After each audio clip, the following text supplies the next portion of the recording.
Hello, everybody out there in the internet. Welcome to Aimless Babble. Whoops, Aimless Babble Z episode. For Wow, am I saying Aimless Babble Z now? I forgot. Aimless Babble Z, right? Yeah. Okay, I'm sorry. I'm RPG's not here to give me a hard time about the intro. So I was like, I won't ruin it, and then I totally overthought it and ruined it. So Aimless Babble Z episode 226. I'm Taking Master, joined by. Practical. So yeah, we'll talk about what we've been playing, some new stuff, and then Watch Dogs. Does it really look that bad? I don't think it does. So yeah. Would you like to go with what you've been playing first, Practical? Sure. I finally completed Mass Effect on Yeah. PS3. Woohoo! It didn't turn out the way I wanted, or that I thought it would turn out. First of all, Rex didn't die. Oh, and I'm just gonna say these things because Mass Effect 1 is really old, and if you've listened to this podcast, you've probably, if you haven't been swept up by Tekken's enthusiasm and played those games yet, you're never gonna play them. Because I am officially the last person to play this game. I am declaring that. So yeah, Rex didn't die this time. I was able to charm him myself, and since I hadn't talked, I suppose, and I have no idea how it happened the first time. I hadn't talked to Ashley, and so she didn't take matters into her own hands and snipe him from a distance. So Rex didn't die, but not that it mattered because I didn't talk to him either. Didn't do any of the romance subplots because I didn't talk to anyone. I wonder if it's going to feel awkward in the second game. When I meet up with old pals and it's just like, oh, it's you. I know nothing about you. But yeah, no, originally I was thinking that I would let Ashley die in the part where she can die, or Kaiden. But when I got to it, and actually that mission was really exciting. It's just like you're running through the hall, you're shooting, you're hearing about battle on the other side of the complex, and it's like, oh, this is actually quite enthralling. It's like, oh, I'm having fun. And then yeah, I guess I had done the same thing the first time too, and the reason that Ashley didn't die both times is because I always left her with the bomb. And when it came to it, it was like, well, the mission is the bomb, and if they get the bomb, then we failed the mission. So I have to go back to the bomb. That happened to me. Yeah, it's My just first like, time through. because the first time I think because like Kaiden volunteers to go with the Solarians, and then Ashley's like, no, I should go. And well, the first time I had the knowledge that she's sort of racist, and I was like, yeah, I don't think that's gonna work out well. Kaiden, you go, and Ashley with me. And then we got to the bomb, and then I was like, oh yeah.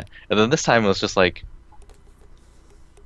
well, I had just, had the same squad the whole time, so I kept Ashley with me, and then it got to that point. It's like, oh, this is why she lived the first time too.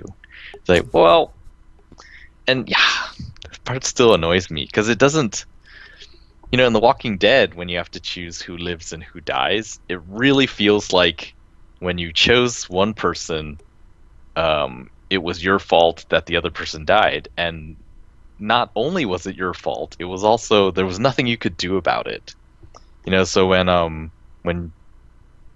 crap, I can't mention any names.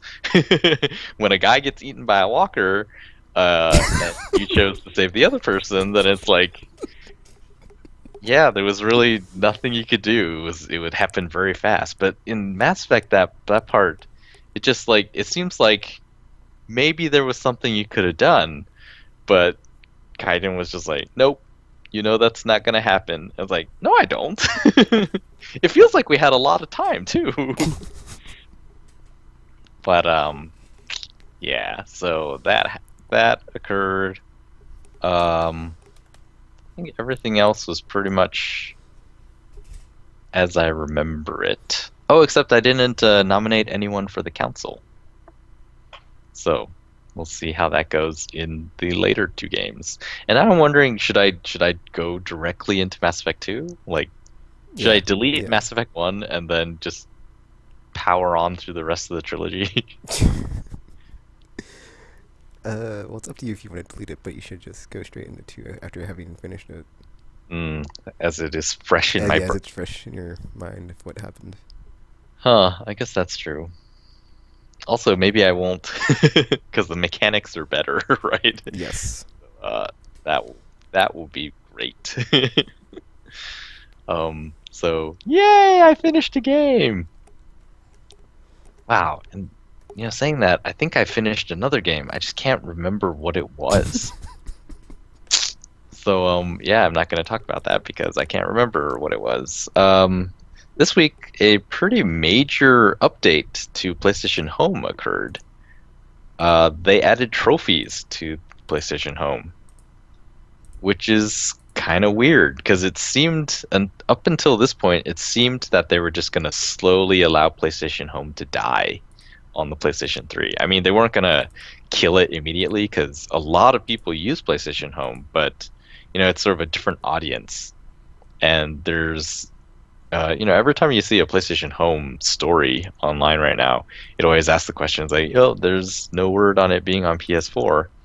And there's lots of people who use Home that are like, we want it on PS4.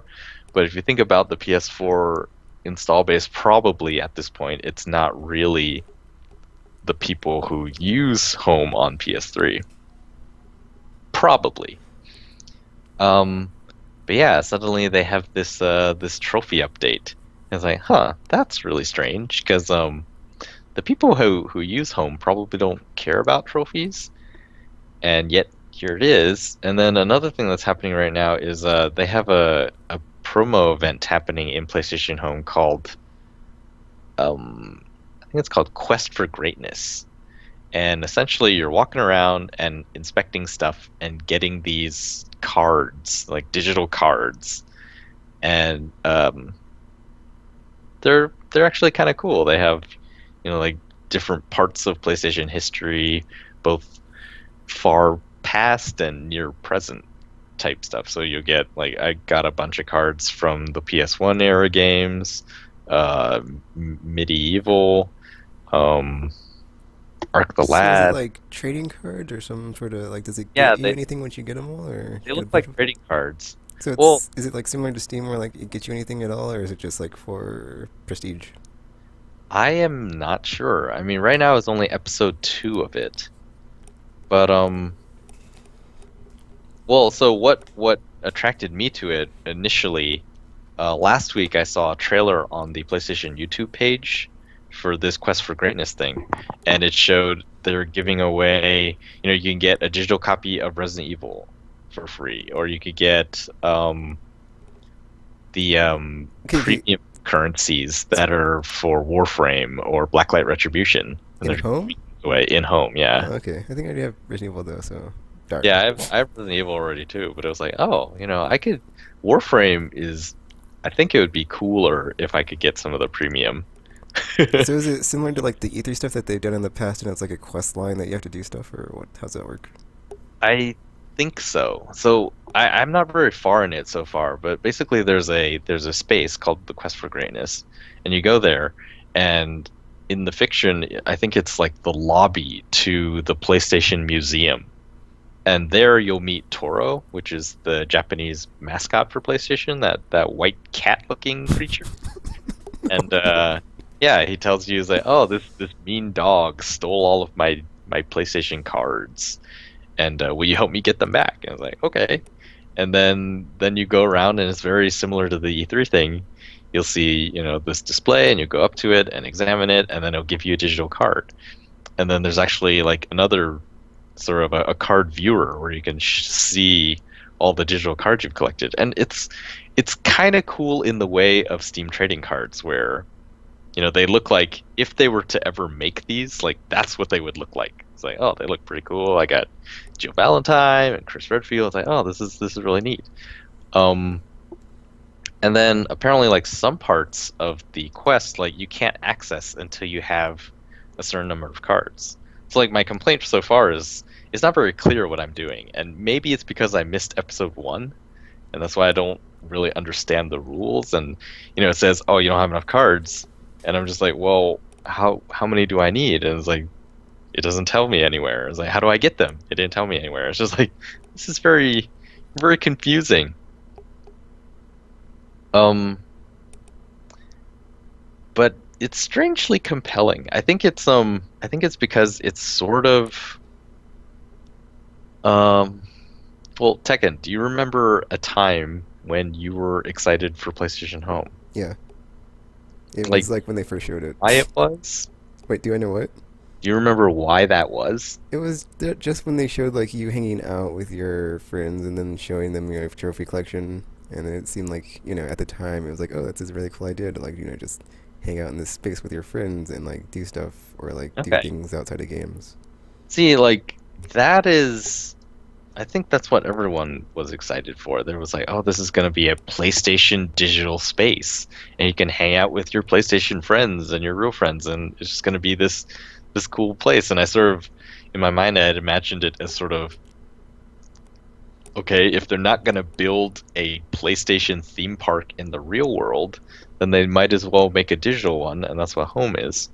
But over time, it felt like Home moved away from everything that people who like PlayStation like. So, the biggest things inside of Home are there's sort of indie game esque stuff that has nothing to do with PlayStation. And there's like, this fantasy looking mini golf type area.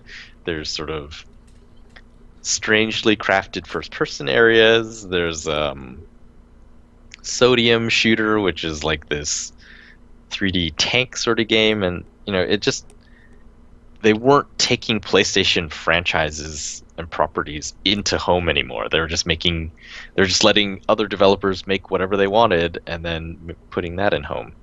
And so, yeah, like I thought it's like, well, this is the indication. Like PlayStation themselves, they don't really care about this anymore.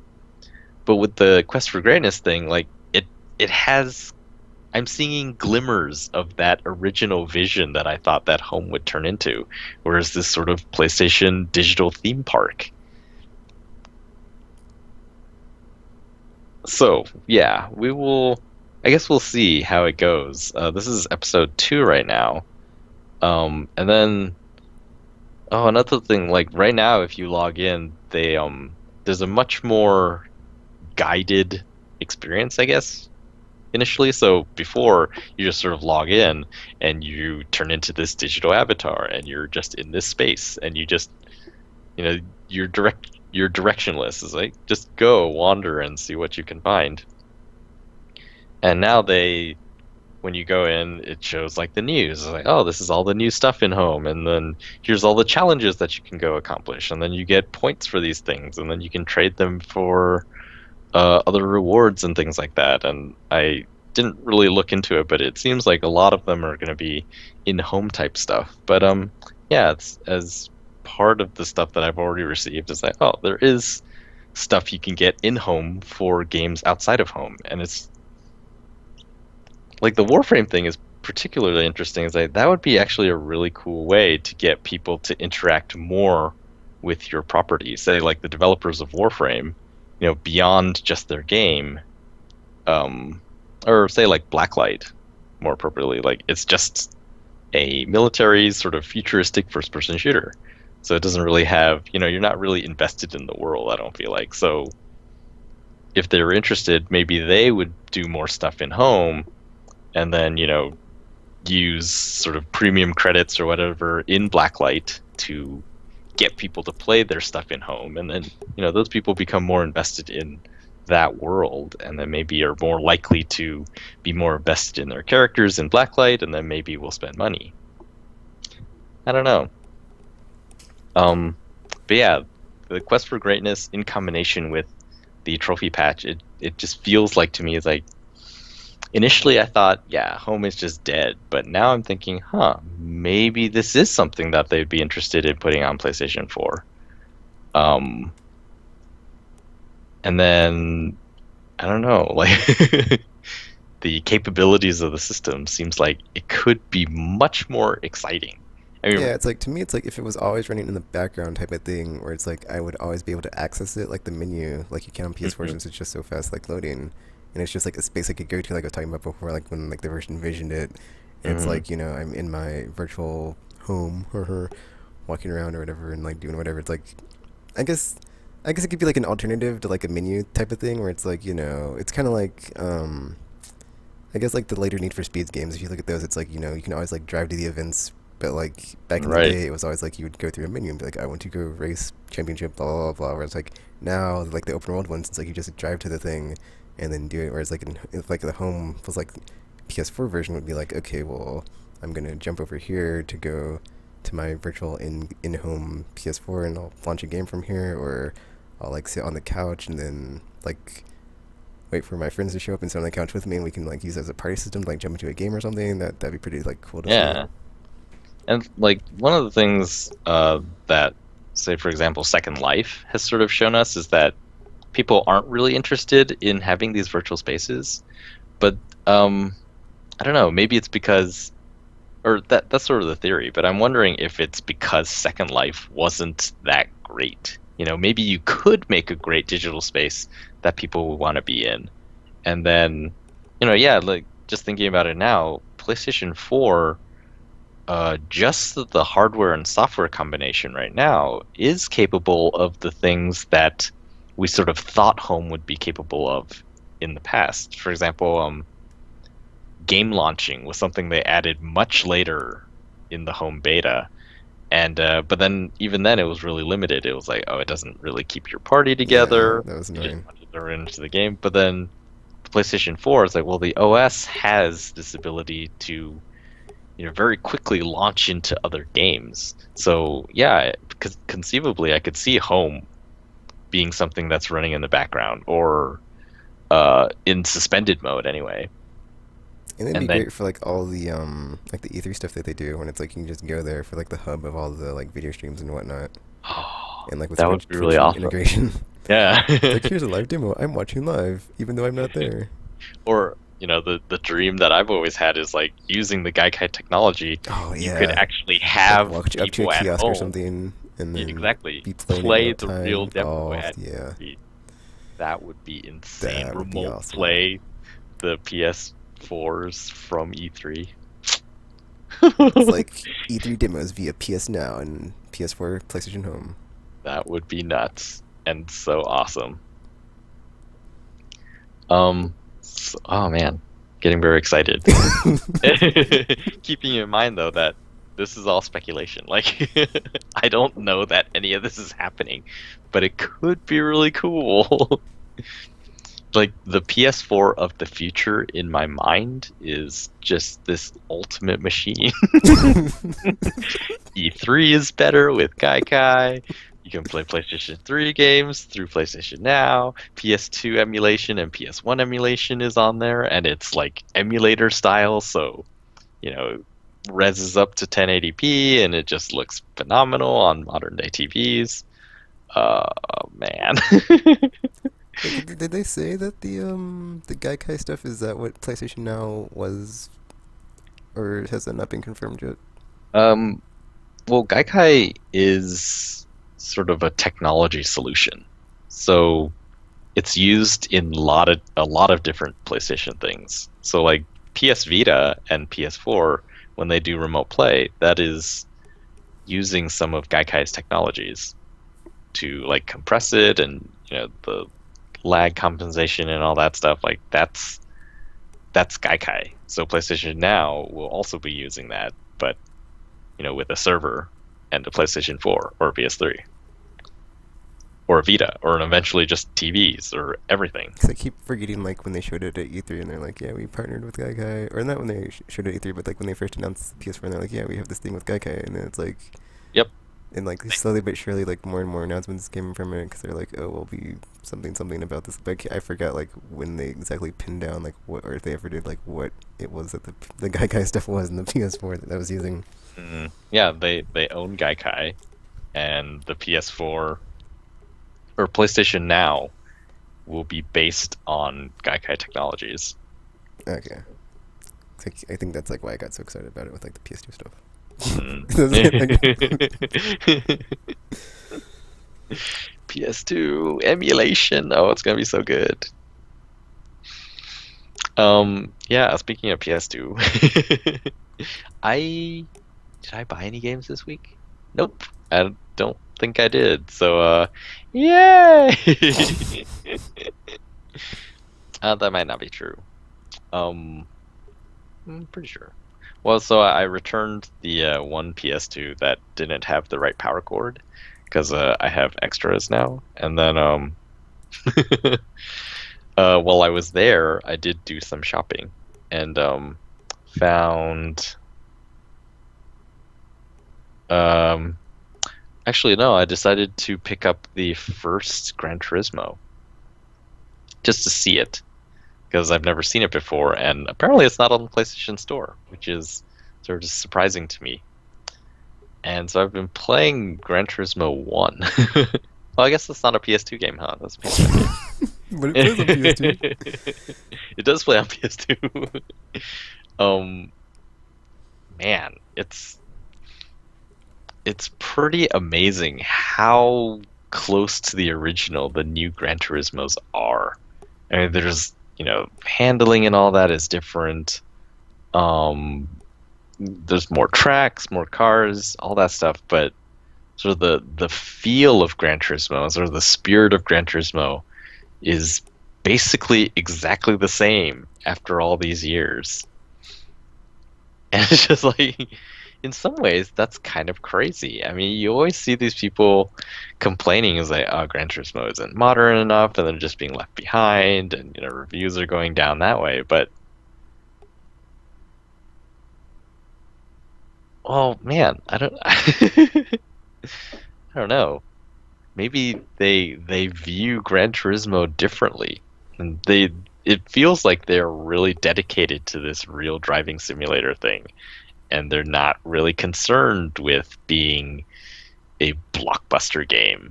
Even though I suppose, I guess they don't really have any reason to worry. I mean, they are a blockbuster game doing exactly what they're doing. Like, what are they? The top selling PlayStation franchise of all time.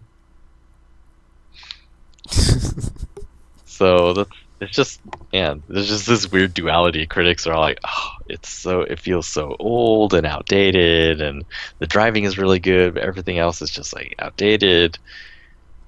But yeah, they're selling a lot of, they sell a lot of systems and they sell a lot of games.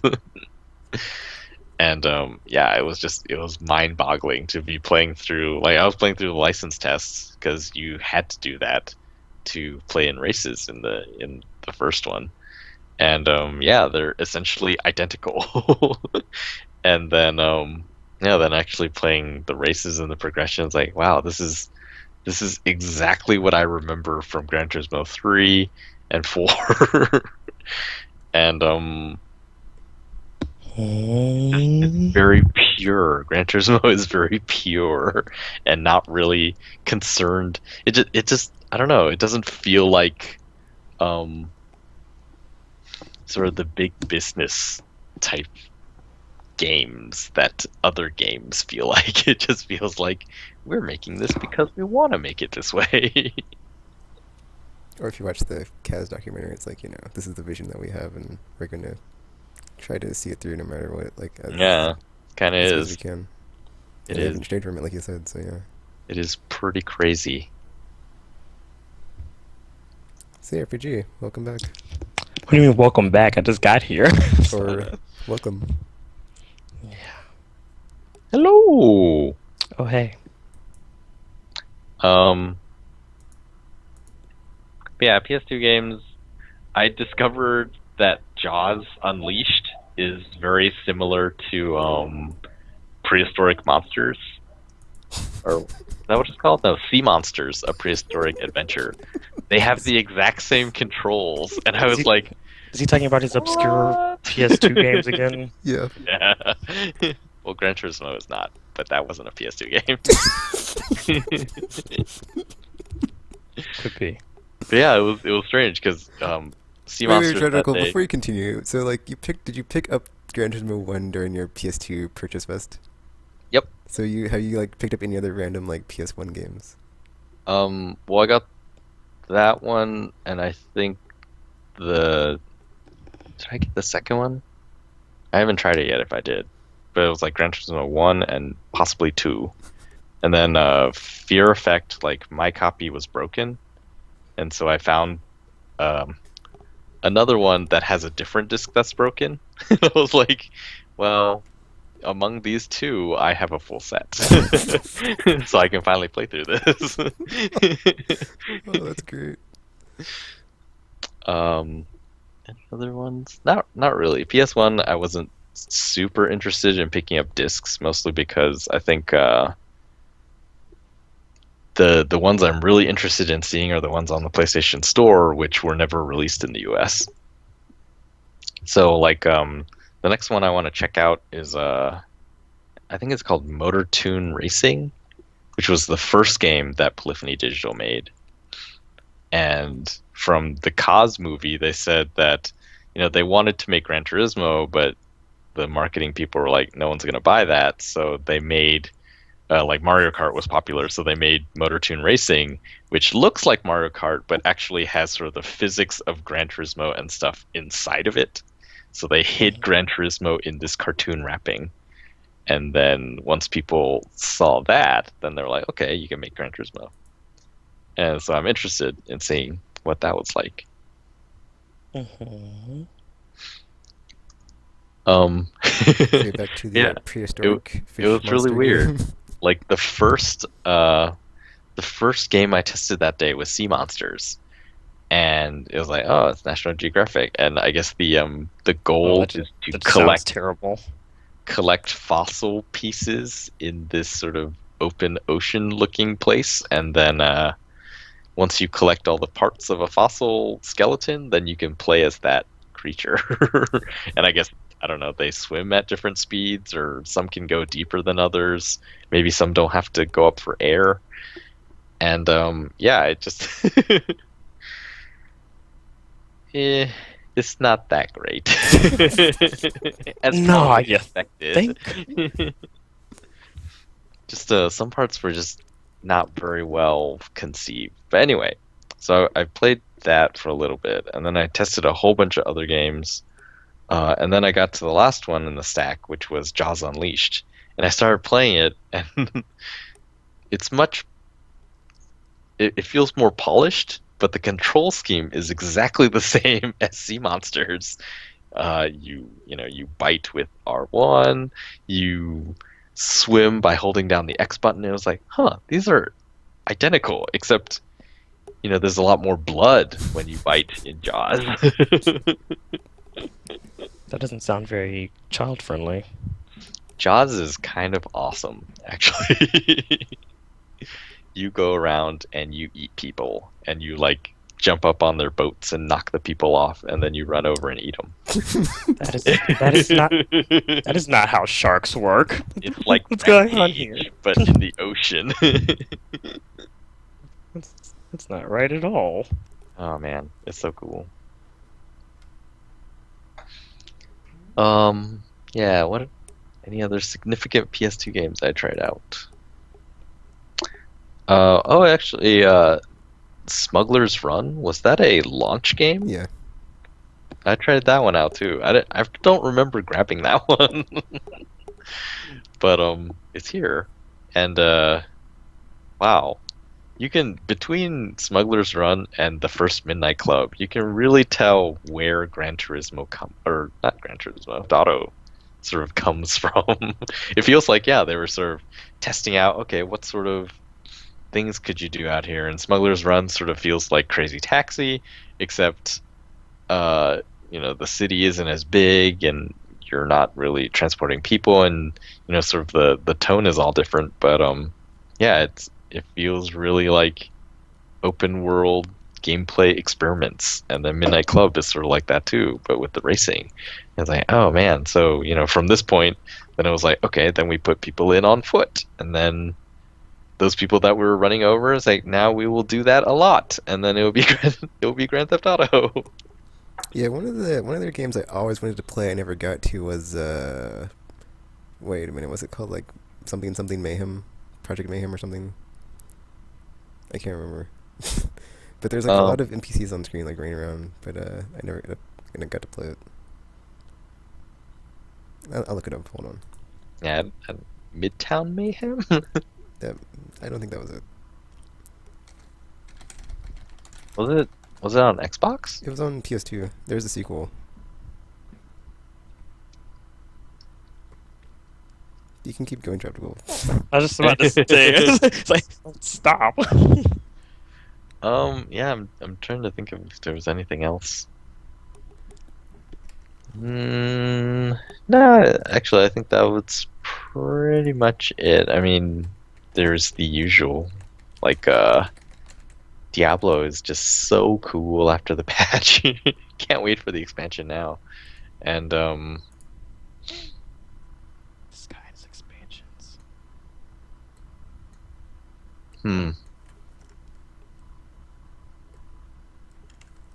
Nope, I think that's it. That's all I've been playing. Alright, well, I've been playing, dude, I guess I'll just start with the game that I think is so funny. Okay, so, Tactics You Ogre. guys start podcasting? Is that what happened? Wait, what? Said you guys just start podcasting? Well, we started like 31 minutes ago, according to the time.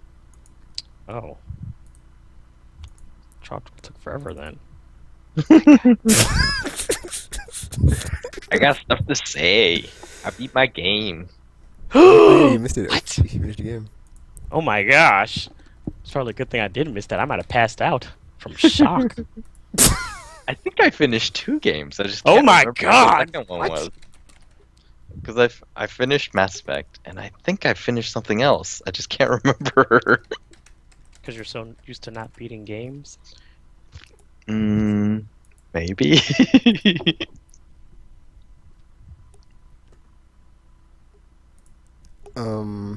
But yeah, so Tactics Ogre. I went to play it today, and a funny thing happened because I forgot how the game is structured. Where like sometimes you'll get into a battle and it's like, okay, well, there's another battle after this, and then it just has like this gauntlet of battles as you either clear a stronghold or as you are trying to get somewhere or do something, and then that's what happened today. And I was like, well, I was pretty unprepared for that to happen, and then it happened, and I was like, oh, because I sat down to play for 30 minutes, and I ended up playing for like 3 hours or something, and I was like, yeah.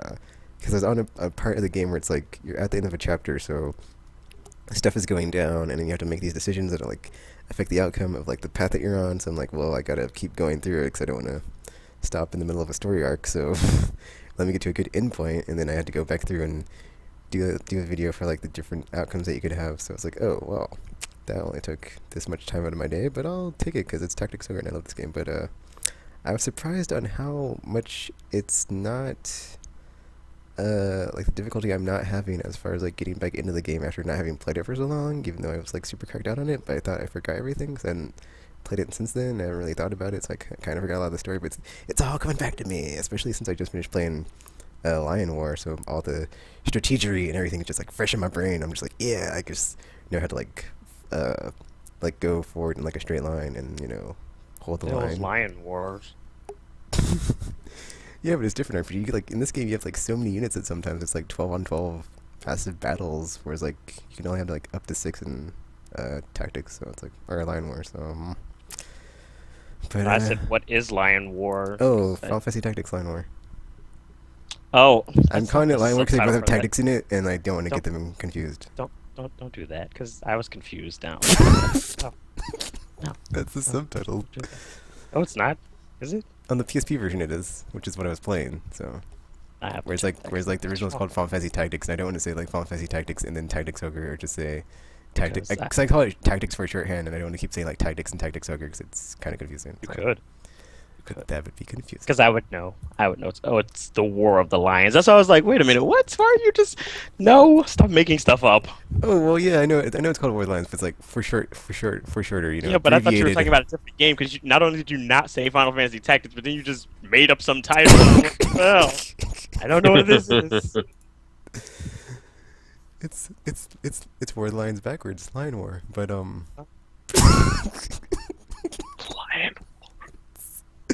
So yeah, still playing that. It's still awesome. It still, just holds up as good as Tactics does. So yeah, I I think my art review for this one when I'm done with it will just be a fine wine because just no matter how old I get or the game gets, you just go back to play it and you're just like, delicious, delicious, delicious. Actually, wine can go bad eventually, but okay, continue.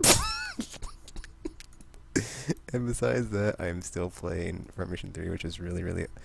Oh, dude. So, yeah, like I said last time, stuff's going down, but it's on, like, the opposite side of the campaign. So it's, like, cool to see, like, the alternate outcome, and then where you end up is completely different. Well, no, it's not, actually. You end up in the same spot, which is weird, but, like, how you get there is completely different, which is really awesome. But, yeah, really cool. And I'm gonna like, have to ask Gamer if, like, the places that you go in the Philippines are, like, real places, because where you go in, Japan is like real places, and it's in like Southeast Asia, which is another reason it's so cool, dealing with like the whole military industrial complex from the Southeast Asia, and like, you know, the Japanese Defense Force, which they like call the JDF for short. So it's like they all like use all their, you know, like here we have, you know, the alphabet agencies, like, you know, NSA, FBI, CIA, blah blah blah. There's like all these things for like the Japanese stuff that they have like there, and I'm like wondering if it's all this, like authentic stuff, like the Japanese Self-Defense Force Army and stuff like that. So I have to look it up. But still loving Front Mission 3 is still awesome, and I cannot wait to play some more of it when or to move on to 4 when I'm done with the tactics over. Because I think I'll just start doing that. You know, it's like I'll just move on from one tactical strategy RPG to the next and just constantly be playing them, and I'll always be happy. And then, well, at least until Destiny comes out and like wrecks the train. But you know, it'll have a nice run, and we'll see what happens. Besides that, Mass Effect 3. Oh, dude, Mass Effect 3. Okay, so funny story about me and Evolus. So Did you walk into a bar together? no, I did. So I finished my extractions with the N7 Fury, thankfully, and that was fun because I finally got to. I learned how to biotic detonate with the throw and annihilation field combo, and I was like, yeah, I got it down. So I finally learned it. It you know, it took a week, but I got it. And then I switched to the Volus, and you know, the first match I played on bronze because I'm like, you know, Volus are kind of pretty weak where they have, you know, shields and no health. I'm like, all right, I'll take it easy for the first match. I'll take it easy, and then second match and beyond, I'll kick it up to silver. And yeah, mistakes were made, and I got left behind in the extraction for the first time in like ever. And I was like, no, I was so embarrassed too, since I was doing like a commentary as I was playing. I was like, I saw I was getting left behind. I like knew I couldn't do anything. I was just like, no, it was so embarrassing. And just, man, Cerberus, man, the Dragoons and Phantoms, just, they get you. And so, you know, I wasn't used to being the weak little Volus since I hadn't played in so long. So, but I learned my lesson there. And Talking about in the multiplayer? Yeah. Because I tried the Wolves before. The ones, because they're the ones with like the invisibility and the shield thingies, right, or something. Yeah, that went about as well as I thought it was going to. And it was like, well, this is a terrible class. So. However, when I was playing today, I was playing with like, it's weird when you play and like people are using, you know, on paper better classes than yours, and like you come out on the top of the leaderboard because I was the Volus and I'm not level 20, so I'm like, okay, whatever. Like my teammates are dying left and right. I'm like, okay, these apparently people aren't that good. Sorry to say that, but you know it's true. So I'm playing with these people that aren't doing that good, and I'm like, okay, whatever. And so I'm doing pretty awesome. And then I figured out, I was just testing this out because I'm like doing different setups now that I've like played forever. I'm just like, okay, let me try having my recon mine and my proximity mine and not using shield boost and just seeing what happens. And it's actually a pretty good setup because you can, you know, you can use this recon mine to slow down enemies, and like when they slow down, they also take more damage because that's the way that skill tree is built for that power. So like they take more damage and they like move 20% slower or something crazy. And so you can do that, and then you can also use the proximity mine as your other power, and then like once they're like slow moving, you can just drop a proximity mine at their feet and they'll stagger, and it's like, oh yeah. And then it's cool because I think if I put on the other buff of the proximity mine of like slowing them down even more, it'll like super slow motion them, and I've never done that before, and I kind of want to test it out just to see it, and like, you know, and they deserve it, because you know I'm a Volus and I need all the help I can get. So ain't that the truth? That the truth. Yeah, and I just like put up my like my damage to like do the most it can on like the last of the tree or the skill tree that gives you like your weapon damage or your weapon weight, and I was like, ooh, weapon damage. So it's like I have N7 Hurricane, N7 Eagle, and just like running around and like just killing with these awesome weapons that like I slow enemies down with my mines. It's just, oh, it's like playing the Volus, even though that second match was a bit hairy and embarrassing. It's like playing the Volus engineer has never been this much fun, and it's just Mass Effect 3 multiplayer just never gets old. That's always been. So yeah, if they do decide to air quotes whatever master it, hopefully they keep the multiplayer because dude, so good. Or just make it free to play because that'd be awesome. And let's see what else I was playing. Well, Gran Turismo 6, but there's nothing to say there besides there's an update for like multiple monitors. I might see if I can get it to work. I don't know. But I don't have 3 monitors because I don't have 3 PS3, so I can't do that. So, yeah, that's a problem. I could do 2, but not 3, so... But, yeah, and I usually don't play in cockpit mode, so that would be weird to just have 2 and not 3, but we'll see. Not much to say on that, and that is pretty much all I've been playing. RPG, what have you been playing? Oh, stuff. And that's it. So, you're welcome. So you don't have anything to say about Dark Souls 2? I'm sure I do. Actually, I think that game was called Project Mayhem Tropical, or whatever you said. Midtown Mayhem? It might have been. Unless it's a racing game, it wasn't, because it wasn't a racing game. Oh. What was it? I'm trying to look it up, but I can't find it. Or what kind of game was it? It was a open world. I don't know if it was open world, but it was like an action, like a lot of explosions and whatnot, shooting. You're in a car? No, you're just on the street and as a pedestrian, but there's like a lot of State of Anarchy, I think that's what it's called. State State of Emergency? Yes, that State of Emergency. I found that game too. That's yeah. That's the one if I was wanted to play. I did get that one. So I did get State of Emergency. Oh, you suck. I think they made a sequel. Yeah, there's 2 of them.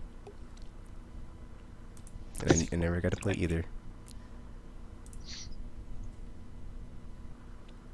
So, RPG, you're not going to say anything about Dark Souls 2? I'm going to. Give me a second. I have to take care of work stuff right now. Oh, Some of us have... Did you play State of Emergency at all, Tropical? Not yet. Oh, man. Yeah, it's crazy. Some of the they still have like sealed new PlayStation 2 games at Walmart's. Does yours have that? I do not believe so. We might actually, now that I think about it, but I don't think I think we probably clearanced all of it out, so it's probably not there anymore.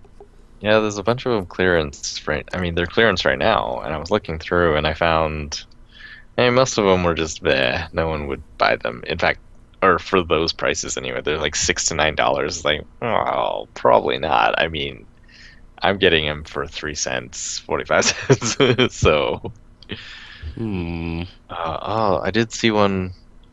It was Urban Rain. Sounds urban. Sound familiar? Sounds like a beat 'em up. Yeah, Doesn't I think it it though? is. But what about Urban Rain? I saw that one for $6, and I thought maybe. I said, nah, probably not. Just think, Tropical, all this money you're spending on PS2 games, you could have spent on a Steam sale for like super awesome current games. Don't need This was a to... Steam sale. It's its own Steam sale. It basically Of was a PS2 Steam games. sale. And I mean, he probably hasn't played most of them anyway, because you didn't have a PS2, right, or something before? No, I had a PS2. I didn't have a PS1. Oh, okay.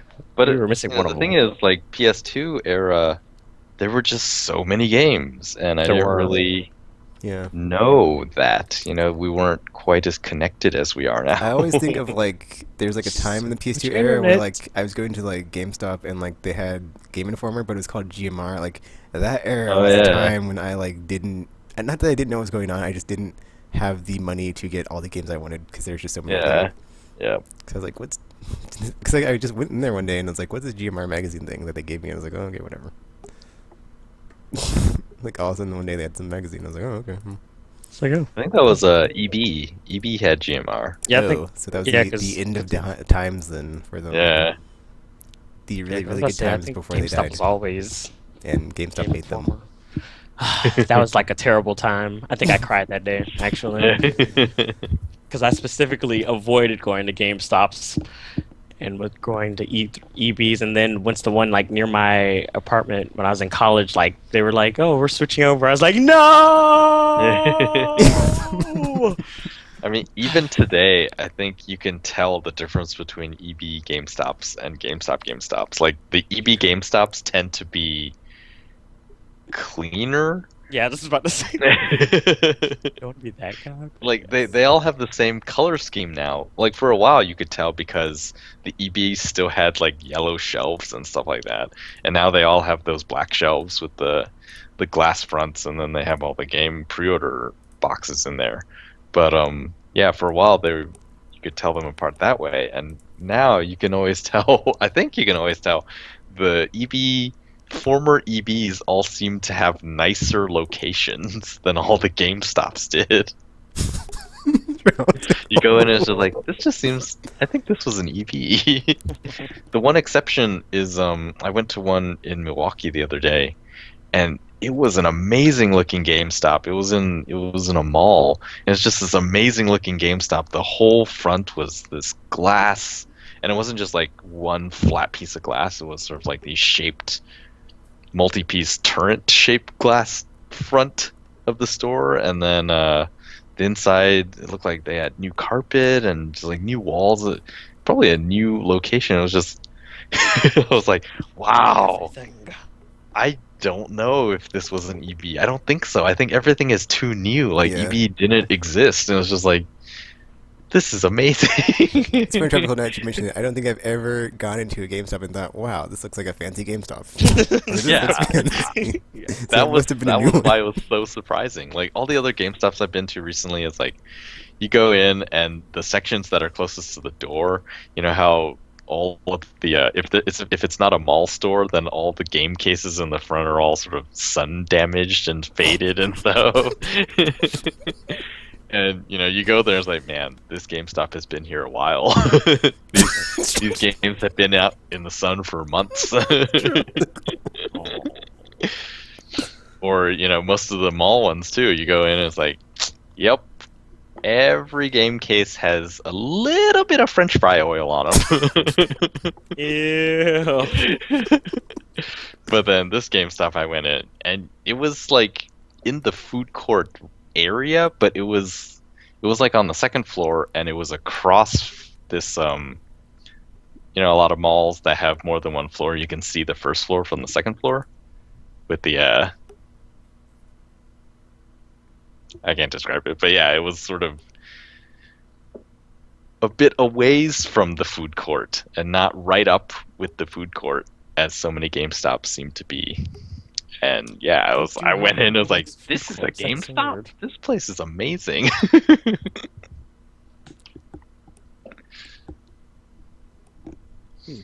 didn't even notice that before. No, I think about it. A lot of GameStops were next to food courts when they were in malls. Yeah. It's weird. That's their target audience. That's why they all have a little bit of fry grease. A little bit of pizza sauce smeared in the carpet there. It's like, I don't know if people notice these things. Like, this is, I don't know, maybe because I've spent a lot of time inside of GameStop. But you start to notice things.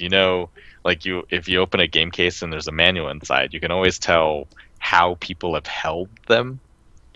So some people like to hold them, close to the edges of the pages with their thumbs and forefingers only. And so that it'll leave this depression on both the front and back cover, and then however many pages that they actually went through. And I then miss game manuals. If they aren't like that, then it's like, oh, this person held it with great care and they didn't want to damage the page. Or I'm guessing mine probably have like the two plastic prongs from the game case itself, meaning this person never took it out. Yes, you get those. But then, yeah, fry grease is pretty common on game cases at GameStop. Little bit of fry grease. Every single box. That's gross.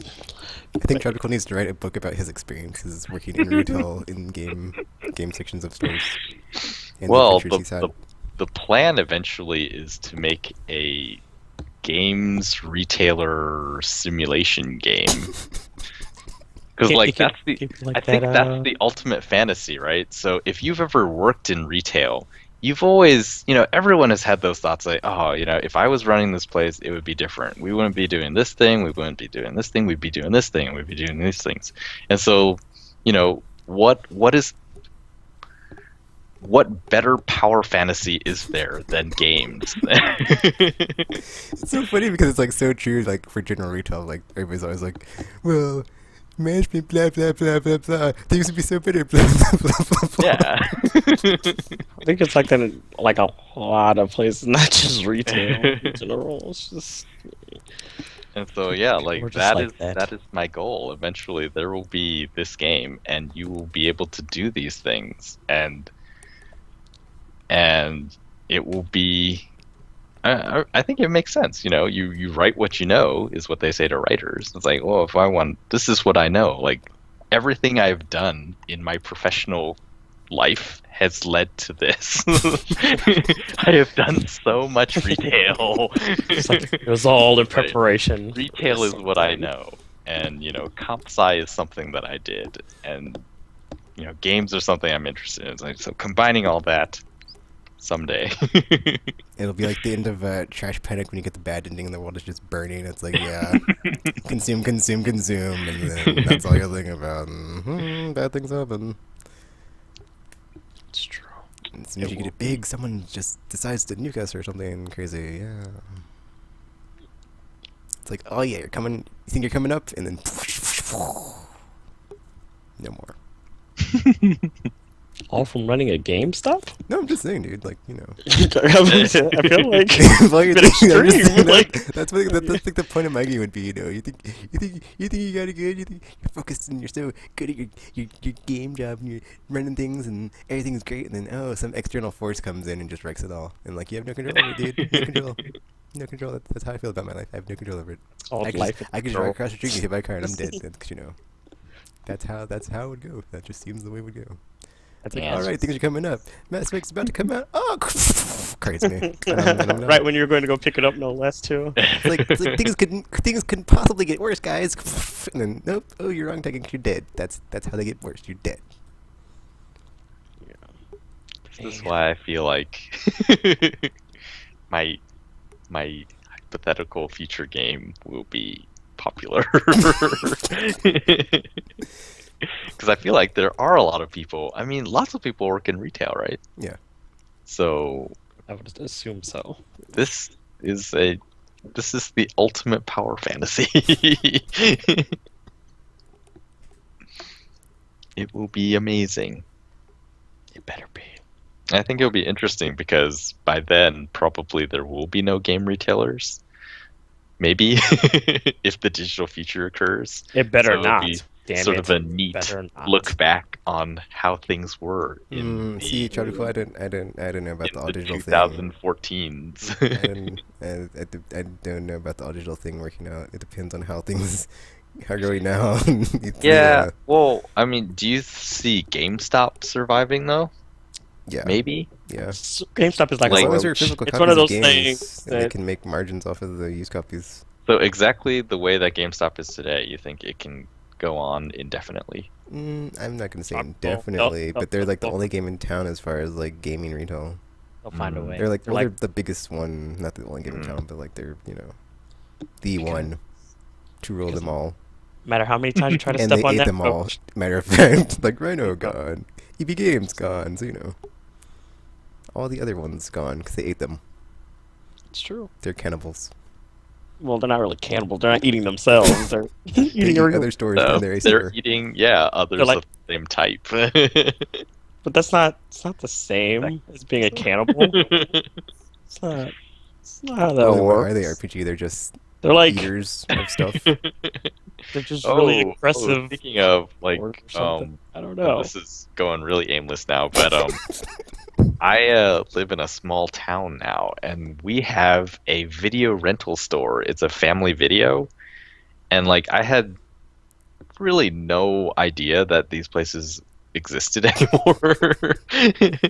And I went the other day, and I was like, oh my gosh, like I had sort of forgotten like recently I've been renting videos through PlayStation Store or Amazon, and I had sort of forgotten that on-demand rental in that fashion is the expensive way to go when you're renting movies. Like, it's much cheaper to rent physical movies because those people all think that, you know, their businesses are about to die for the most part. I mean, look at Blockbuster. Wow. Well, And, I mean, wait, how much did it cost to rent a video there? Because I feel like that can't be rented true. 2 movies for 5 days for $2. Really? Yeah. That's How pretty did that good, even actually. happen? That is. I was gonna say that's probably why Blockbuster went out, because theirs was a lot more expensive for like a shorter amount of time. Yeah, because as soon as like Yeah. someone like tells me how much it is, I just like keep adding towards savings. I'm like, that's how much I pay per month for Netflix. So Yeah. you know.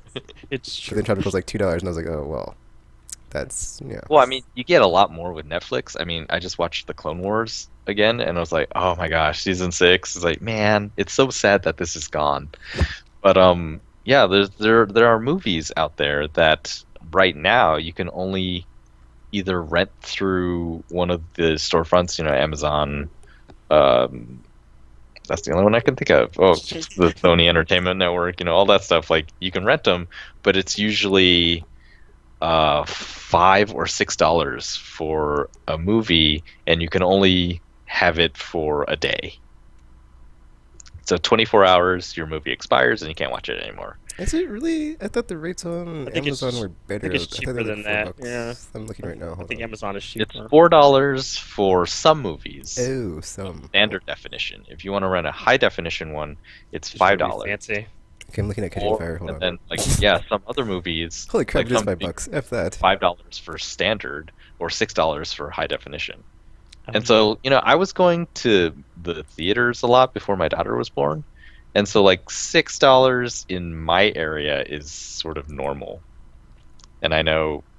For a RPG movie hasn't ticket? seen that anymore. I was just about to say, I was like, RPG hasn't what? seen that Actually, in there was like years. there's one theater I go to here where the matinees I think on like certain days are like $5, and I would go. Oh, I Even used ma- to. Yep. Even matinees at the dollar theater are more expensive than that. What the hell? This makes no sense to me. RPG, when Yeah, you live in the large urban metro areas like you, prices go up. It's like, these are not things. Like, I just went to go see the Lego movie recently, and it was like $15 Wow. for a ticket. You got ripped. It's like, God forbid somebody tries to go to see a 3D movie, then that's like 20-something dollars out of your pocket right there. It's like, hell no. Our Hell 3D movies are like $9, I think. Oh my God, what the hell? Yeah, and we also have a drive-in here, but I never go. So, but there's We a, have one of those too, and it's 2 movies for that price. Oh, here it's 3, which is so cool because it's like Oh, it's like a really? triple feature. It's like, oh yeah, but it ends at like 2 in the morning or something crazy. But Like, it's like all it's night totally long, cool yeah. to like just go and like, yeah, it's just an experience. It's so cool. There's no space for driving Well, there's a desert nearby. They can always go there. Yeah, but you should There are start up your also own. coyotes out there, so your no, own that's desert not happening. Drive-in startup. Yeah, it might work. But yeah, so I was looking at that. I was like, okay, so you know, usually I was spending $6, and I would go to like 3 movies in the same day. So that's 18. And so, you know, even at those prices, I was like, well, if I rent it at home, I can actually watch it 2 or 3 times for just that one $6.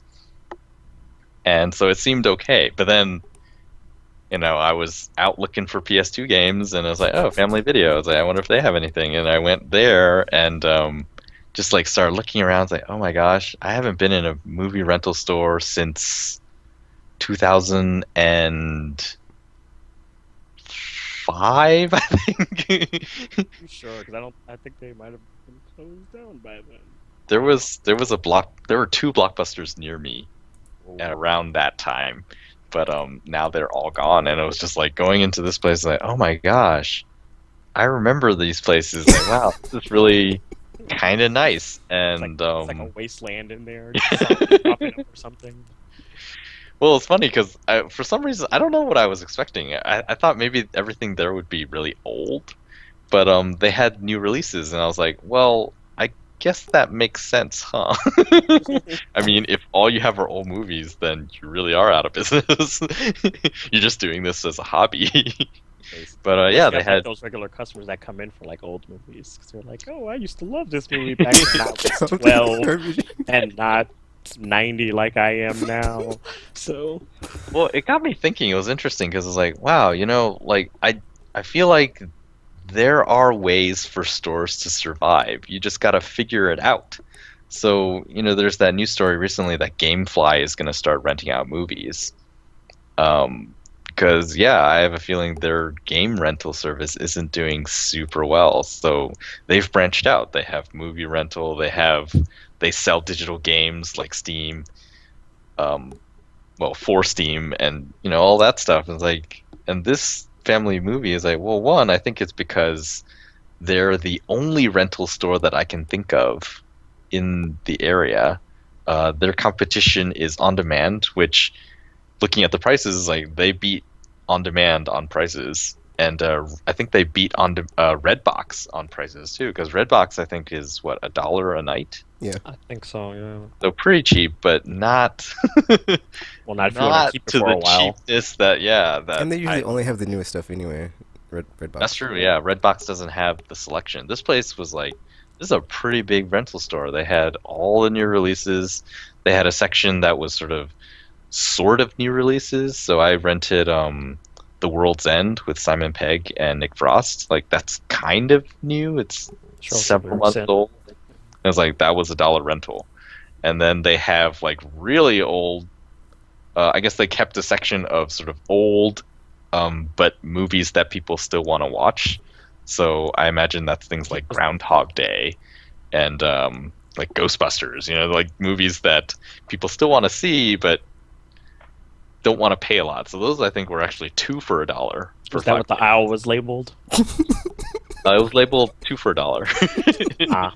It was not labeled old movies that you kind of sometimes want to, Because that would be hilarious. Actually did Yeah, that they just like took the naming conventions of Netflix when it's like stuff that's like one that you want to see. It's like really long. Yeah. Yeah, because I've seen some recommendations on Netflix. I'm like, Imaginative why? science fiction adventures.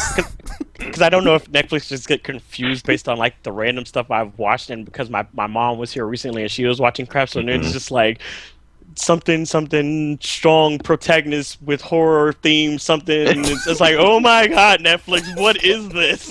Like, how is this even a thing? Who makes movies in these categories? It's like, what's going on? So, oh. Yeah, Netflix is like, we can make our own rules, so we're making our own genres because we can. You just put words there and it happens. It's true. It's And plug in the movies. Just for you, RPG. But it was just amazing. Like, they beat them on price. They're the only one here, and they sell pizza on the side. You got me there. Yeah, I guess I think family videos are all independently owned, so they're like franchises.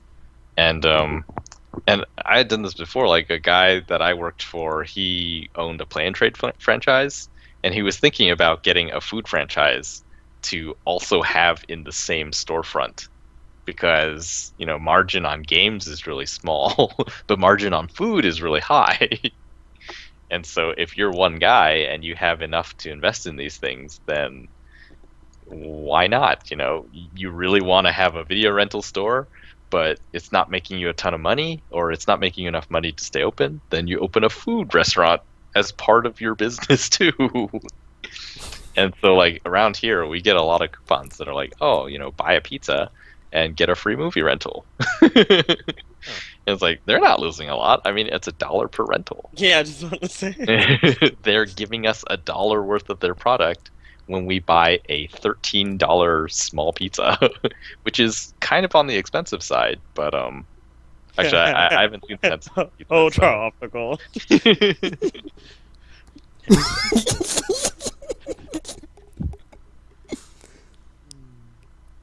After he's like, my dollar stretches so far when I don't live here. I love how he's like considering stuff like that. He's like, I had to spend $6 for a movie ticket. I was like, what? That wouldn't even get me half a ticket. Could you rent a pair of 3D glasses for $6? No movie, just the glasses. Barely, because I think they're like $4 and some change.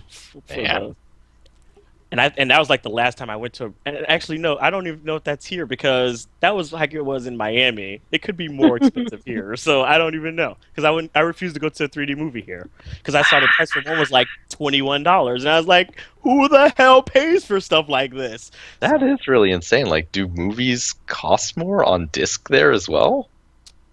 I would never know You would imagine, because if I this is the place where refuse. they're made mostly, that there'd be some sort of.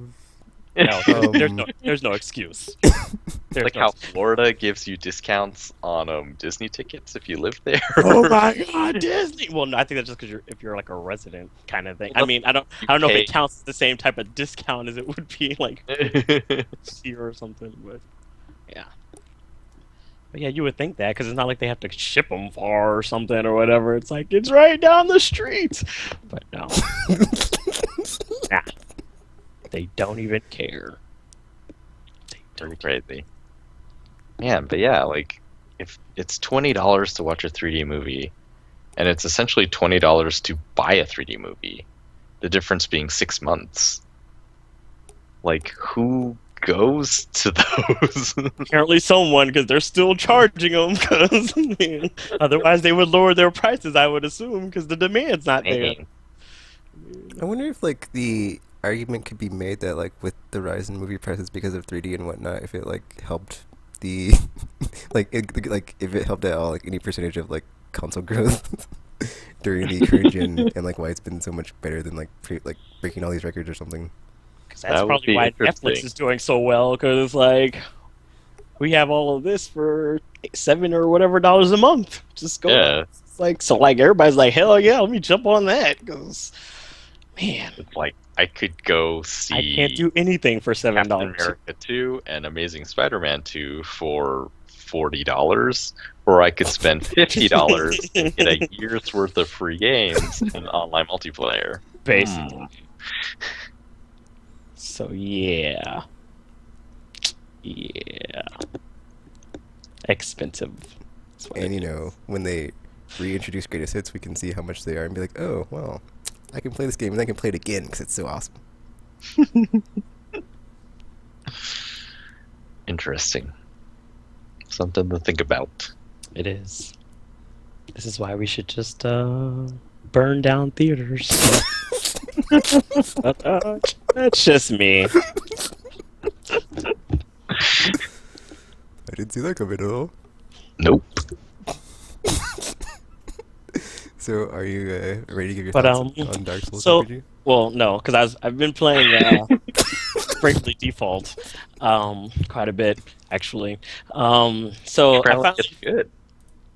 well, I wouldn't say that, but it's I finished up the last crystal mission finally, which took like forever, and then it's like. Then it's like after that, then they finally decide to have their plot twist after like 40 hours into the game. And I was like, oh my God, I could have just stopped playing before then. And then I would have never known what was going on. Way to screw yourself over, game. So that finally happened. So it seems like there are more interesting things on the horizon now. But it's like it took forever to get there. And the only reason why I even got that far is because I stopped playing Danganronpa. So, I mean, I had nothing else to play. I forced myself to play. So it's like, you know what? I could have ended up never even getting to this point. So, way to go. Way to go, game. Way to go.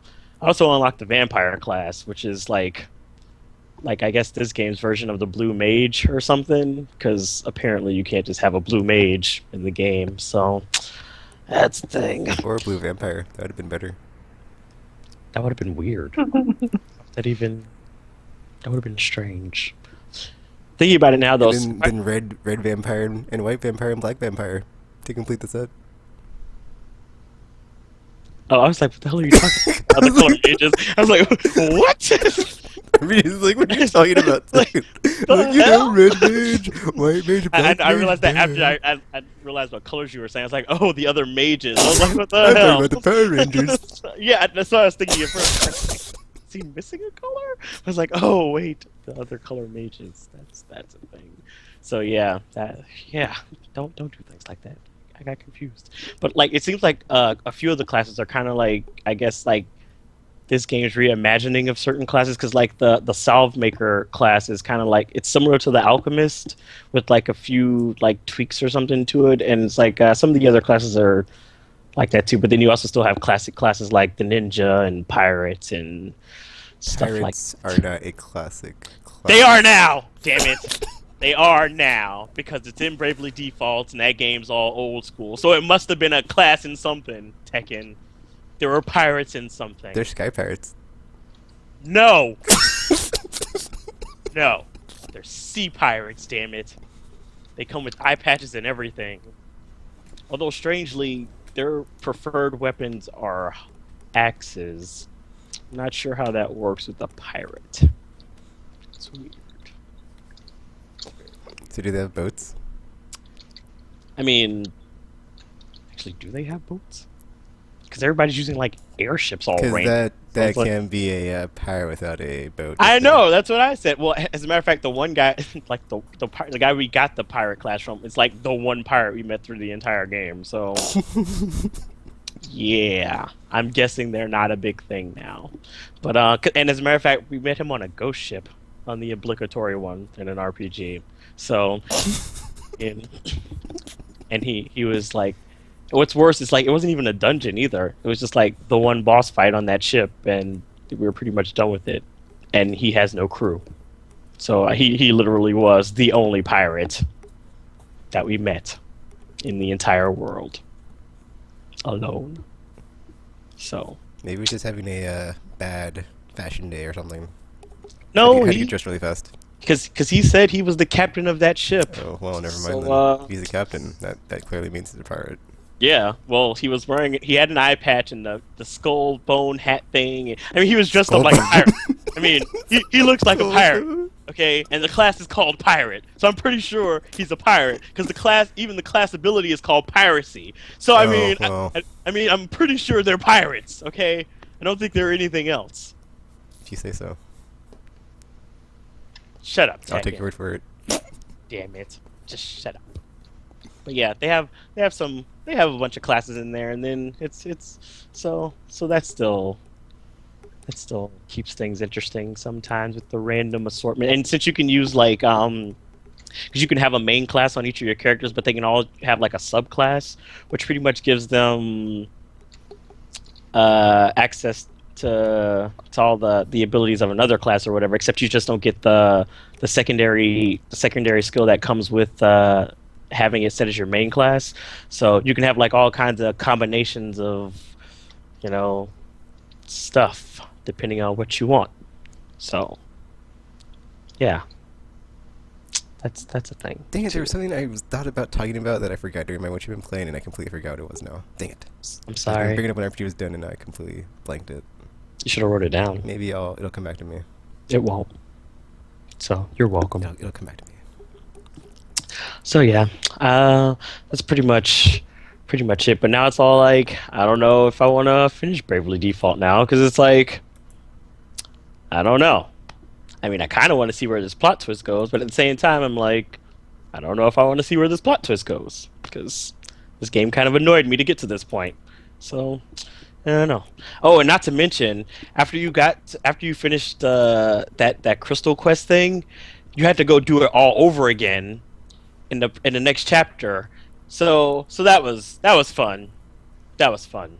Except when it wasn't. So yeah. This game, guys. This game. But if you like old school RPGs though, go ahead. You'll love it. It is just great.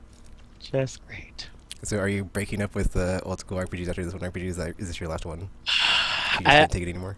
I don't. It's like, well, it's kind of hard to say. Like, I don't know, because it's like, I don't. When's the last time I played an old school RPG though? Is what the thing is. Maybe I broke up with them a long time ago and didn't realize it.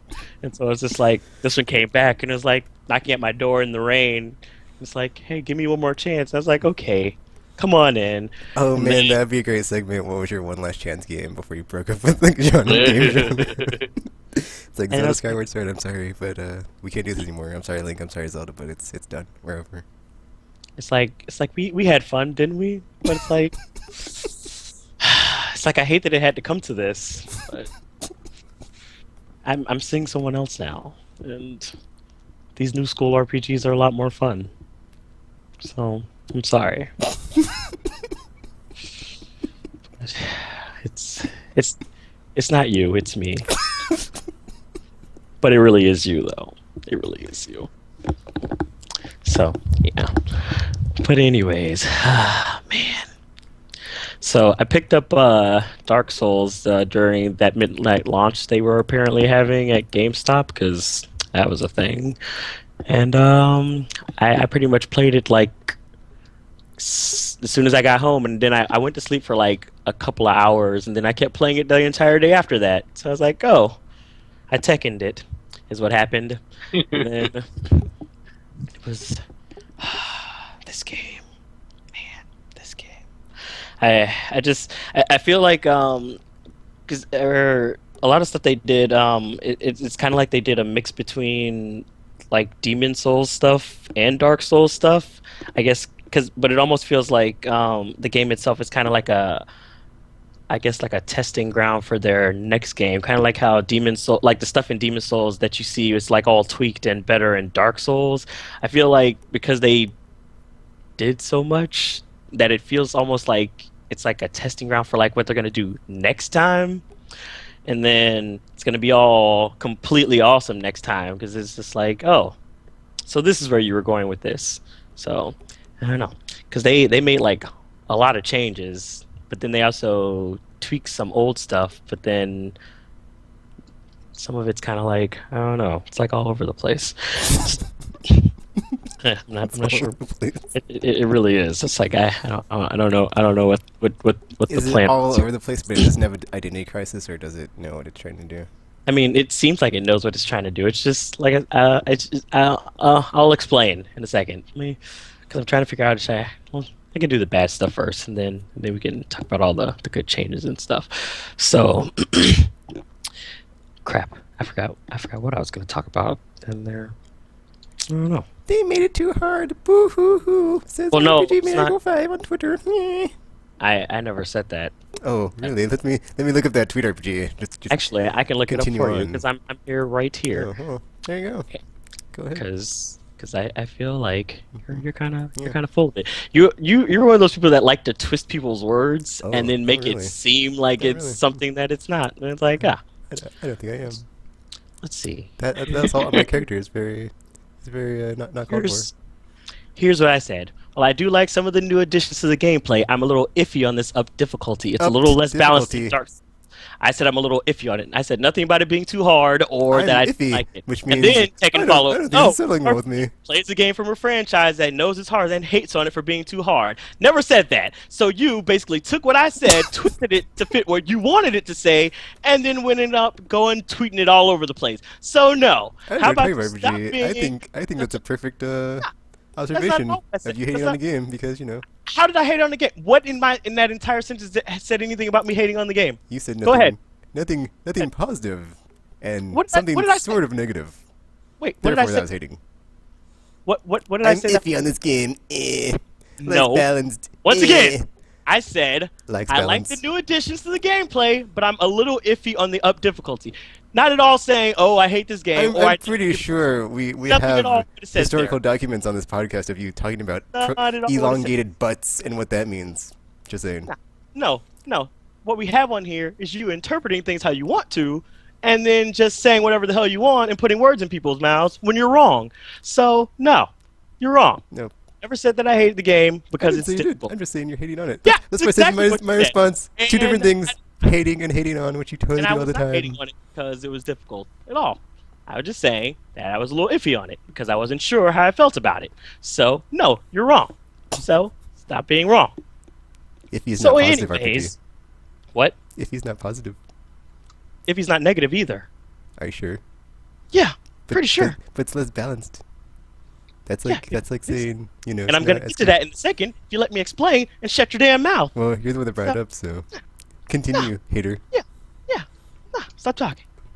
So anyways, now, I don't know what's going on here, but they the way they set it up is like usually in this game it kind of like, I guess like eases you in with tutorial stuff or whatever. But I guess they decided, why do that when we could just kind of throw you into it, and that's exactly what they did. So early on, you don't have like any shields or any of that stuff when you're going through the during the first like semi-hub world, but then you go to the next one. But there's like a couple of enemies that you have to you can avoid. I mean, you can kill them if you want or try to, but yeah. But anyways, they seem to have I guess I don't know if they just like changed it around where it's like it seems like they increase the amount of damage that enemies do to you and decrease the amount you could do to them, similar to how if you got like a new game plus on during your playthroughs of the other two games, which actually get to that in a second with these covenants. But in addition to that, it's like enemies. Now all of the enemies respawn. In the previous games, there would be certain enemies that wouldn't respawn. It'd be kind of like your elite, the elite mooks during the levels. Some of them just they won't, like after you kill them, they won't show back up. But they're during this now, although I don't know if it's a glitch or not, but I've come across some parts where there are enemies that don't respawn, but they're like the small enemies as opposed to like the bigger ones you'd be used to not respawning. So that was kind of weird too. But a lot of that like in the first area, which is kind of jarring when you're trying to like go through it, and you're like there's like these giant armor knight things that they're similar to the ones in Norlondo, I think was the name of the one dungeon, or not dungeon, but the one place in Dark Souls towards the end game, where it's like these giant knight soldier things, and there's like a group of them that you need to get past to get through the first boss, which is weird because actually I ended up having to just make a mad dash to the boss at one point because I just couldn't deal with all the knights. My character just wasn't strong enough to handle that. So, which was even more hilarious because by the time I got there, the boss suicided, and I ended up winning my first fight like that. So that was weird, because it's like, but yeah, because it's like once I got to him, it's like I was at the fog gate thing where you walk into the arena, and like the arena's like on this circular platform with like a trench or a bottomless pit thing surrounding it. And it's like he started walking towards me, and when he like tried to attack me, I like rolled out of the way, and he like slid right off the stage because he did like some. I guess because he used like some what are those things called with the axes on the long sticks? Halberd. Is that it? Yes. So.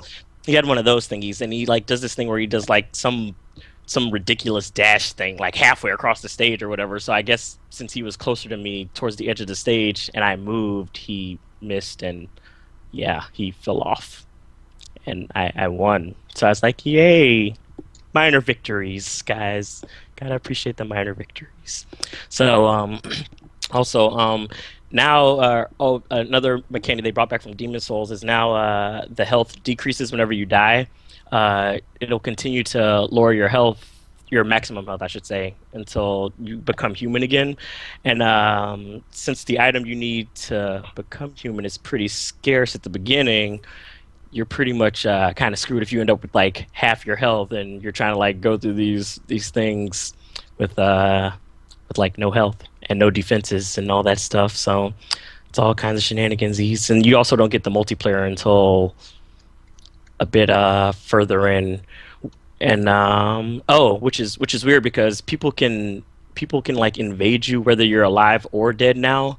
So you no longer have the cushion of if you're like a hollow, they won't come in. So there is that as well. So that's something to look forward to. So but they also tweaked that stuff too. Apparently they also added voice chat, but I'm not sure how that works because I have yet to see it work. You said you had to get an item or something? I think I thought I saw somebody mention something about a ring, because I know like in the previous games there like some multiplayer functions work based on if you have a certain item and it's not just something you can just do. So it's possible that because I saw somebody mention something about you have to have like a certain ring or something to do it. So I'm not sure where said ring is or if it exists, but apparently that could be it. Because I know there's the option at the beginning of the game where you can either restrict or allow voice chat, and the same thing with cross-region play. So I'm guessing like it's a feature in the game, just don't know how to use it. And I also saw some people complaining about the fact that they added voice chat, with us, like, but it doesn't matter because you can turn it off if you don't want it, and not to mention it doesn't seem like readily available. So I'm not sure if that's that big of a deal. And actually, I would welcome voice chat in a game like this, because when you have people, because even we were like in a boss fight recently, because there's this boss, I think he may have been in Dark Souls or something, but called a Pursuer. And he's like this floating night guy that like flies around and kills things. So he in on his like boss stage, there's like two giant crossbow sentry ballista thingies. Is that what they're called? Ballistas? That The maybe? really big crossbow. Yeah, maybe that's Yeah. it. Yeah. So there's like two of those in his boss stage, and if you hit him with it, it like pretty much destroys his health. So you can pretty much look at him and he'll die after the next one after that. But the thing is, it's like you have to actually get him to not be standing next to him, because he'll destroy them if you're like right next to him and trying to use it while he's like right there. But so it's like I was trying to like get the people I was working with, because I was like summoned to somebody else's game at the time, and I was trying to get them to come over to where I was to like aggro him. So because only one of us needs to beat her to activate the thing. But it's like they both kept running to the damn crossbows while he was like still attacking them, and I was like, oh my god, you guys are doing it all wrong. And I'm like yelling, and I'm like, they can't hear me, so this isn't gonna do me any good. So I tried to run to the back of the stage, and like I was like firing off my magic thing to try to get them to like, I was like, okay, maybe they'll get the hints, because I'm standing all the way back here and attacking, but they're still not paying attention here. So he ended up destroying both of the ballistas. Moral of the story here is, maybe if we were able to coordinate and be like, hey, no, let's not do this. So I was at least trying to get his attention to, aggro him and get him in there. But since they were both like attacking him back in the back of the stage, it was not working. So that just did not go as planned. So I feel like voice chat would probably be a good thing in some cases, because I think some of the I don't know if it's like the case for a lot of the bosses, because I've only fought like a few of them or something. But some of them seems to have like they may have certain hazards and stuff that could help you win the battles easier if you could coordinate your team. Not to mention, some people also like to summon people and not be around once you make it to their world, so you don't know where they are unless you already have an idea of, like, if you've been helping people, you kind of know where they may be in the level. So there's that. But yeah, they a lot of they kind of like at the beginning of the game, it's like it wasn't like fun difficult like Dark Souls was. It was just like frustratingly difficult, because it's like you're dying and you're dying and you're losing health, so that's only making the problem worse, because now it's like now you're easier to kill, and it's harder to know do stuff. So it was kind of a pain in the arse to even, and it's not like easy to upgrade stuff or upgrade your level either, because the first area, there's not like a lot of things that, even like those big armor knights only give you like 400 souls apiece, which is pretty much like a drop in a bucket for what you need for upgrades. Because I think I'm at level 73 now, and it costs like around 9,000 souls for each level, and in Dark Souls I'm like 160 now, and it costs about 10,000 per level upgrade there. So it's like I'm twice the level, but it's already, or half the level in this one, and it already costs about the same amount to try to upgrade your level. So it's they've managed to they found ways to make stuff difficult just to do it, just to show that they could. And good job from software. You proved your point. I'll stop doing what you're doing. Just stop doing what you're doing. So there is that. But there was something else that I mentioned too. It could have been the invasion thing.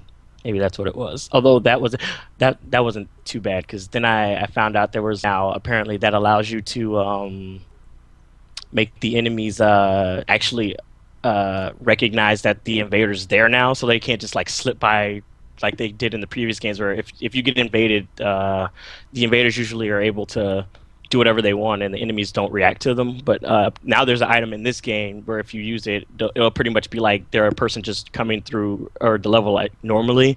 So that actually helped me with my first invasion because I didn't realize you could get invaded while you were dead until it happened, and then I was like, ah, crap. What am I gonna do? Because my health is already kind of meh, and I'm already like surrounded by enemies. And then I was like, oh, I have this one item, and then I used it, and then the enemies end up killing him for me. And I was like, ah, this is fantastic. I didn't have to do anything, so it was great because that level had like this. I don't know what they would be called, but they're like these, like, kind of like bats without the wings, and they're like huge and they walk. And they have really long arms and stuff. It's weird looking. I don't know if there's a picture of them somewhere, but they're like. So they're like giant rats with long legs. No, it's like you know how, you know how, like a bat looks. Yeah. Like if you take out the webbing on its wings. Oh, I see. It's kind of like they kind of look like that. So like skeletal wings. Yeah, they don't have like stick wings. They're just the arms. They don't have like anything like any of the. It's like just the arms there. Like you know how So bats it's like would a have. fluff ball with long. No, legs. it's kind of hard to. Yeah, I wish there was a picture I could show you. But it's like, let me see. It's But like the a cross body of a between. bat is all like soft and fuzzy, I know like that's a what mouse. it's like a cross between a gorilla and a bat, and it's blue But with So- no wings. with no wings. It's kind of hard to describe, but it's like it's weird looking. But they like to live in caves apparently. Oh, which is another thing too. But I'll get to that when I get to all the good stuff. But it's like so I mean, like I said, with the respawning enemies and all these very difficult enemies, no less. It's like and harder to upgrade your levels. It kind of like made things a bit difficult in the beginning because it's like okay, I can't. It takes me forever to get through a level, and I can't do any multiplayer stuff because I apparently haven't gotten to that point yet, and it's hard to do that. So it's weird. So I don't know, but thankfully that's over now because now I found a magic trainer. I mean, after like 20 hours into the game, so I got some new spells. So it's like, ha, take this, peoples. I haven't used any of them yet, but I'm sure they'll be awesome once I do. But it's so they made a whole bunch of different or added a bunch of new stuff and made some tweaks to it. The way the levels are set up are similar to, I guess it's like a cross between Demon Souls and Dark Souls as well. It's like because now they have a lot more, I guess, checkpoints because there's like bonfires like everywhere now, and you get fast travel from the beginning instead of like towards the end game like in the previous one, which is great. So you can like get around a lot easier without having to backtrack through all the enemies that just respawned when you sat at one. So now the way it's set up though is like you have your hub place, and like there's like branches off for the different places you can go, but because it's the way it's set up, it's like they're all like different, like their own little different towns or whatever, and you have all the bonfires as checkpoints that you can like teleport back and forth in between as needed. So that's a very welcome improvement over the last one because you didn't get fast travel until towards like pretty much like towards until the near the final boss, and by then it's like you are probably strong enough to like actually walk back through each of the places, but at the same time it's like it's a long way to be fighting your way all the way back through. So it's nice to be able to just teleport back and upgrade myself as soon as I have enough souls, because I learned the hard way. It's like you carry around tens of thousands of souls on you, and it's going to be real sad when you get deaded and can't get back. And it's like, oh no, because there was like one boss where I lost like 14,000 souls too, because I went in there without knowing what was going to happen, and then I got in there and it's like, oh, why are there 3 health bars here? And come to find out, because there were 3 different bosses. So that ended very quickly, and I just didn't go back. I was like, okay, I'm not even gonna try this again. So I let them have those souls, and I just went about beating other stuff because they were jerks. But I did finally beat them though, so yay, another minor victory. So there was that. There's quite a few new covenants apparently as well. I've come across 4, maybe maybe 4 or 5 so far.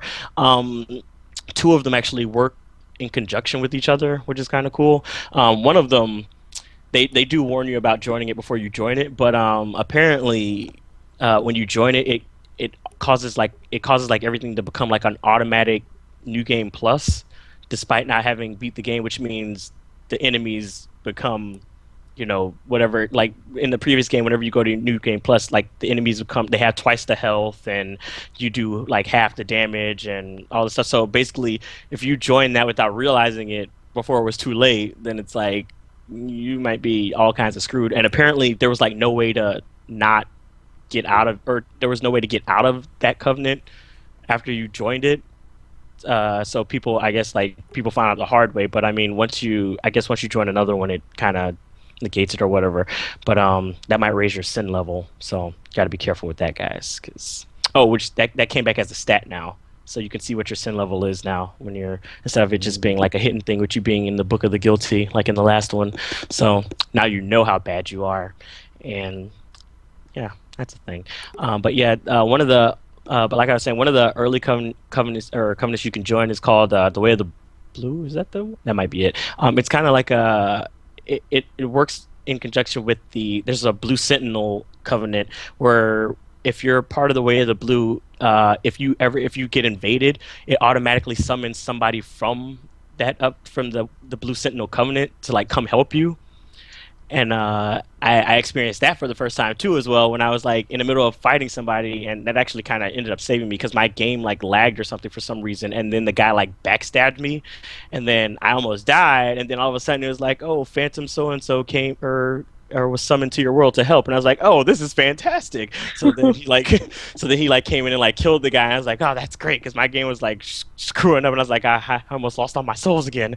So that kind of worked out in my benefit. I think I kind of prefer like co-op covenants anyway, because there are some PvP ones which I accidentally joined one without realizing it because I have commitment issues. So I've been hopping around because this new one that I just joined, the Bell Defenders, apparently it's similar to the Forest Covenant in the Dark Souls, where if somebody like goes into a certain area, it'll summon like multiple people from the Covenant to come and attack them, because you're not supposed to be there, I guess, unless you're in said covenant. So it's like you get summoned so it can be like up to 3 people summoned at once to whichever, if somebody like walks in there when they're not supposed to.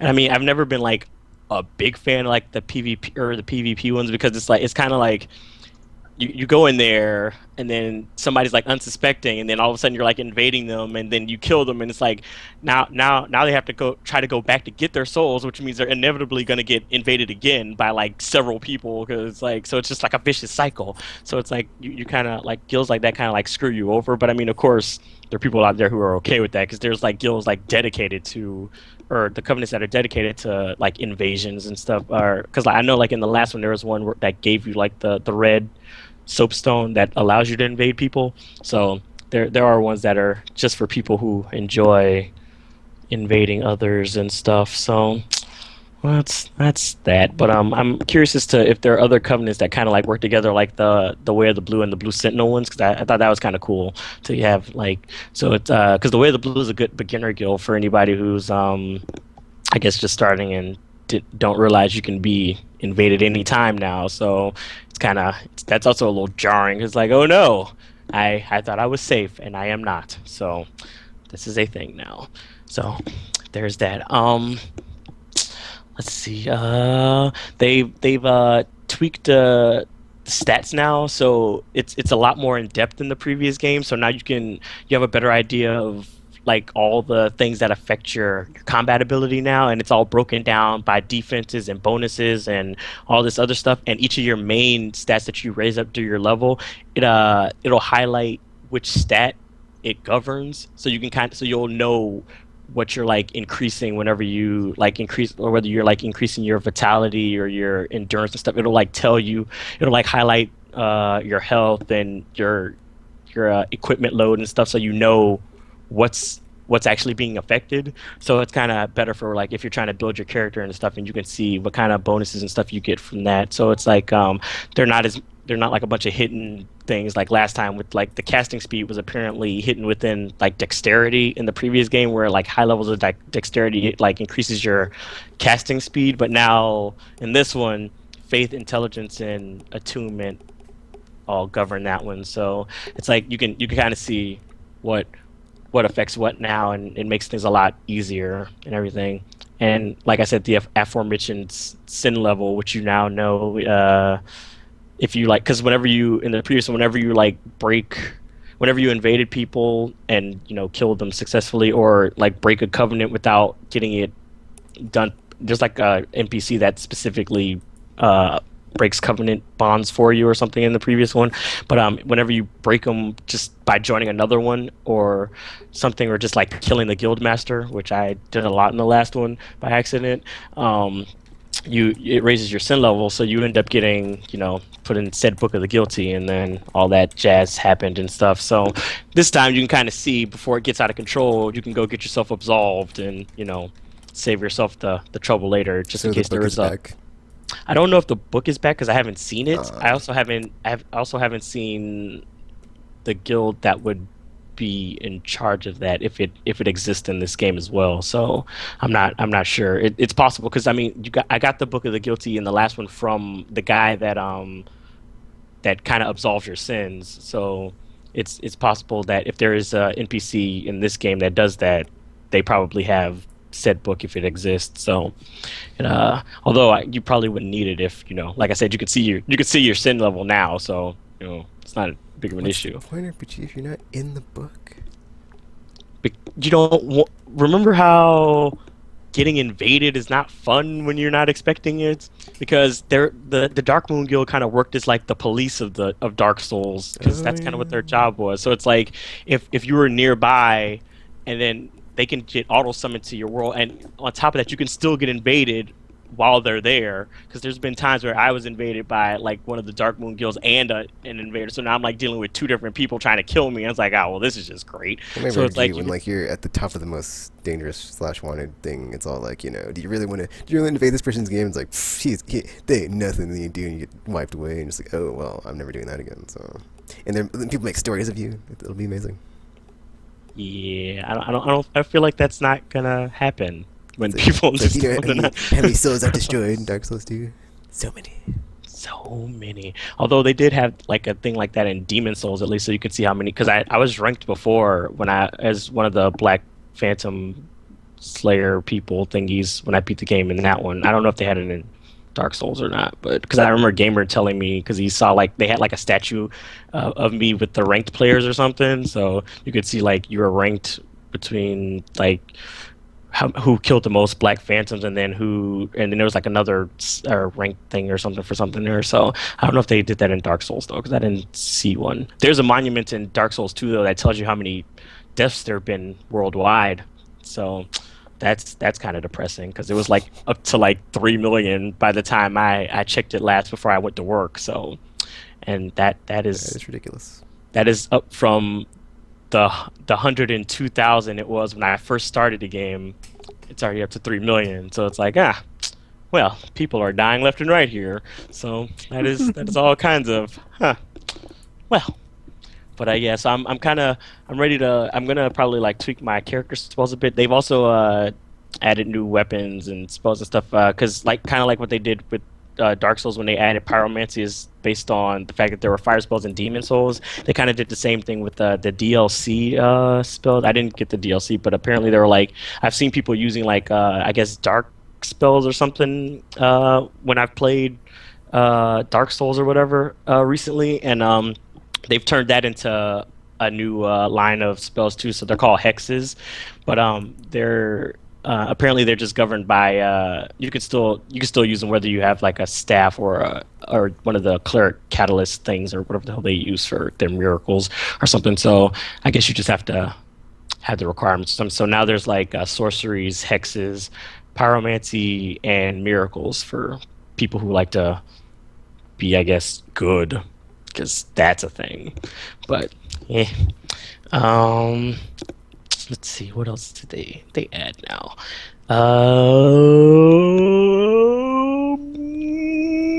I forgot. there was other stuff they added, and I forgot. I can't remember because I'm not like playing it like right now, so I can't think of all the stuff. But they added so much stuff, so much stuff. But yeah, I mean, I don't know. So I'm kind of like, I like the game, but at the same time, I was like really frustrated with it at the beginning because it's like, oh, well, this is not it's not like fun hard like Dark Souls was. So that was kind of yeah. What's the opposite of fun, RPG? Huh? What's the opposite of fun? Not fun. I don't know if there's like an actual. This game is not fun, therefore I'm hating on it. Just saying. What? No, I didn't say the game's not fun. Oh my god! See, this is exactly what I'm talking about. You just said it wasn't fun. I'm just saying. No, I did opposite not. Of fun. But I just said it wasn't fun hard like Dark Souls was. That does not mean the game is not fun. I just said I like the game. I literally just said that before I said that. Oh my god! I was so preoccupied with your words of not and fun in the same sentence, even though it was followed by hard. Just saying. Oh my gosh! This is exactly. You know. Exactly what I'm talking about. When Captain Haterpants is around, you never know what the true meaning of the words are. My words, and now everybody can hear it because it's recorded. So everybody can hear you all twisting everything I say. So good job with that, by the way. Good job. You said not fun. Just saying. I did not say that at all. Or opposite of fun. Something, whatever. It wasn't fun. Stop doing what I you remember that part. Stop. No, you didn't, because that's not what I said. And, you know, who doesn't like a fun game that's not fun? Not very many people, just saying. The Last of Us. Actually, I had this discussion on the PlayStation forums. I was like, "Yeah, what happens when games aren't fun?" And I was like, "Is it okay for games not to be fun?" And I guess part of fun, it's not necessarily exactly what you're doing. It's also if you're having fun with the experience. So the fun can be sort of one or two steps removed from the actual game. So in that case, like, oh, okay, so I had fun being entertained by The Last of Us, but it was not fun. Yeah. But yeah, and they also that's what it was. They also tweaked like the equipment loads and stuff because now you have like 3 equipment slots per side now, which is great for Magic users like myself because since each type of Magic requires a different like catalyst or something in order to use it, like sorceries need staffs, miracles need chimes or whatever the hell, talismans or something, and then the pyromancy needs like its pyromancy glove. So you had like before trying to juggle it in the previous game, it's like, well, it's either pick one or not, because there's a good chance you're not going to make it on just magic alone since they had spell uses. It wasn't like based on like a mana bar like in Demon Souls. So and since I don't think there was no way to recharge spells except for using a bonfire in Dark Souls. So that also meant you pretty much had to be prepared for not using magic at times. Because I already, that's usually the first thing I do anyway. Once I start leveling up like my my strength and dexterity, so I can use a good weapon and sword or something as my alternative. So that's usually taken care of anyway. But it's like now that you can have 3 things at a time, now I can use anything I want and still have my weapon. So it's okay now. So once I actually decide whether I want to use like miracles or pyromancy, then we shall see. But I also haven't found the person who teaches you that, so I'm not sure what's going on there. Because usually you would have at least found them by now, and pyromancer wasn't even a starting class this time. So I don't know. It's weird. So, and a lot of things I would like to kill with fire, but I can't because I don't know where they are. So wherever you are out there, NPC, find me. I need you. So yeah, and they also now you can equip up to like 10 items at once too, instead of like the 5, and you also have multiple slots for like arrows and crossbow bolts and stuff like that. So it's like and you can equip 4 rings now instead of 2. So it's like all the extra equipment stuff it's great because now I don't have to be all picking and choosing and stuff. It's like, well, do I really need this ring over this ring? But I want this one. It's like it's a nice balance now because now I can put whatever the hell I want on there and be okay. But until I found like a bunch of rings that I want, and then I can't use them all. So then that could backfire very quickly. Oh, which reminds me, the healing items now are also they did like the mix between Demon Souls and Dark Souls too, because you still have the crap. What the hell they're called? Estus flask, I think it was from Dark Souls, which is like a refillable healing item that like gets replenished anytime you set it at a bonfire, and now they also have healing items, or again now so you can use which you kind of had to have because they only give you one flask in the beginning as opposed to five like they did in the previous ones. And in order to upgrade it, you have to find these shards that are kind of rare and like randomly placed around the place. So it's like it's not so now it's difficult to have your fun replenishing healing item that you had in the previous one, even which is sad because it's like you have more bonfires now, but you don't have the item that would benefit from it. So it kind of sucks. It also makes it difficult to get through stuff when you can't heal yourself. So there's that. And and that's it too, because now multiplayer people can use their own healing flask and items and stuff. So now you don't have to deal with stingy hosts who don't want to heal you when you're doing all the work for them. So it's like, yeah, way to suck. So thankfully that has been removed. So yay. So much yay for that, because when you couldn't use your own healing items, and it's like, okay, so now we're in the middle of a boss fight, I have like almost no health and you're not helping me right now, so it's like, what do you want me to do? What do you want me to do here? So yeah, it's great. I can kind of take care of myself now when we're off gallivanting in new worlds and stuff. So yeah, but I mean, overall, like I said, I've been enjoying it. It's I've been, like I said, I've been playing more or less nonstop since I picked it up, except for that brief nap I took because I didn't sleep the night before. But so yeah, I think I'm like 20 hours in now. And I would have been further if I didn't have to go to work today. Stupid job, making me all work and stuff. So. Yep. So yeah, hopefully I'll be making some more headway through that, and we'll be hearing about my adventures in Dark Souls 2 soonish. So yeah, that's pretty much it. Pretty much it. Okay, so everybody. Oh, I remembered what I was talking about. What I was gonna say. You're welcome. No thanks, RPG. So yeah, it was the Hater. takes one to know one. It was the I know PlayStation you are, Plus. but what am I? Are we really doing this right now? I know you are, what am I? So yeah, I was on PlayStation Plus, and I was all like looking. I was like, man, I was on my XMB looking at my games, and it's like, I had like 44 PS1, and like the PS3 folder was like 100 and something. And I was like, dude, that's like 150 games. And I like looked to see how much space I had left on my PS3's hard drive, and I was like, oh, 100 gigabytes. So that's still a lot of space, but I think I'm going to be looking into getting another, just because it's easy to have multiples with large hard drives and like swapping them out and having to deal with all that junk, and like I don't delete anything. That's just too much. I mean, you might say, oh, it's lazy, you just delete and reinstall it, but it's like, dude, time to download and bandwidth. So F that crap. So I think I'll just get like another all digital PS3, because I really like having a bunch of games on the hard drive and just being able to like switch between them. Like, oh, this is so awesome. So yeah. Yeah, it's weird because there was one of the cable company guys was saying, oh, it makes sense that the people who use more internet should pay more, and I guess it does sort of make sense, but then also like. On the other hand, it feels like, well, we are paying more. I mean, we're buying more stuff, and that's why we're using more internet. So that is kind of not.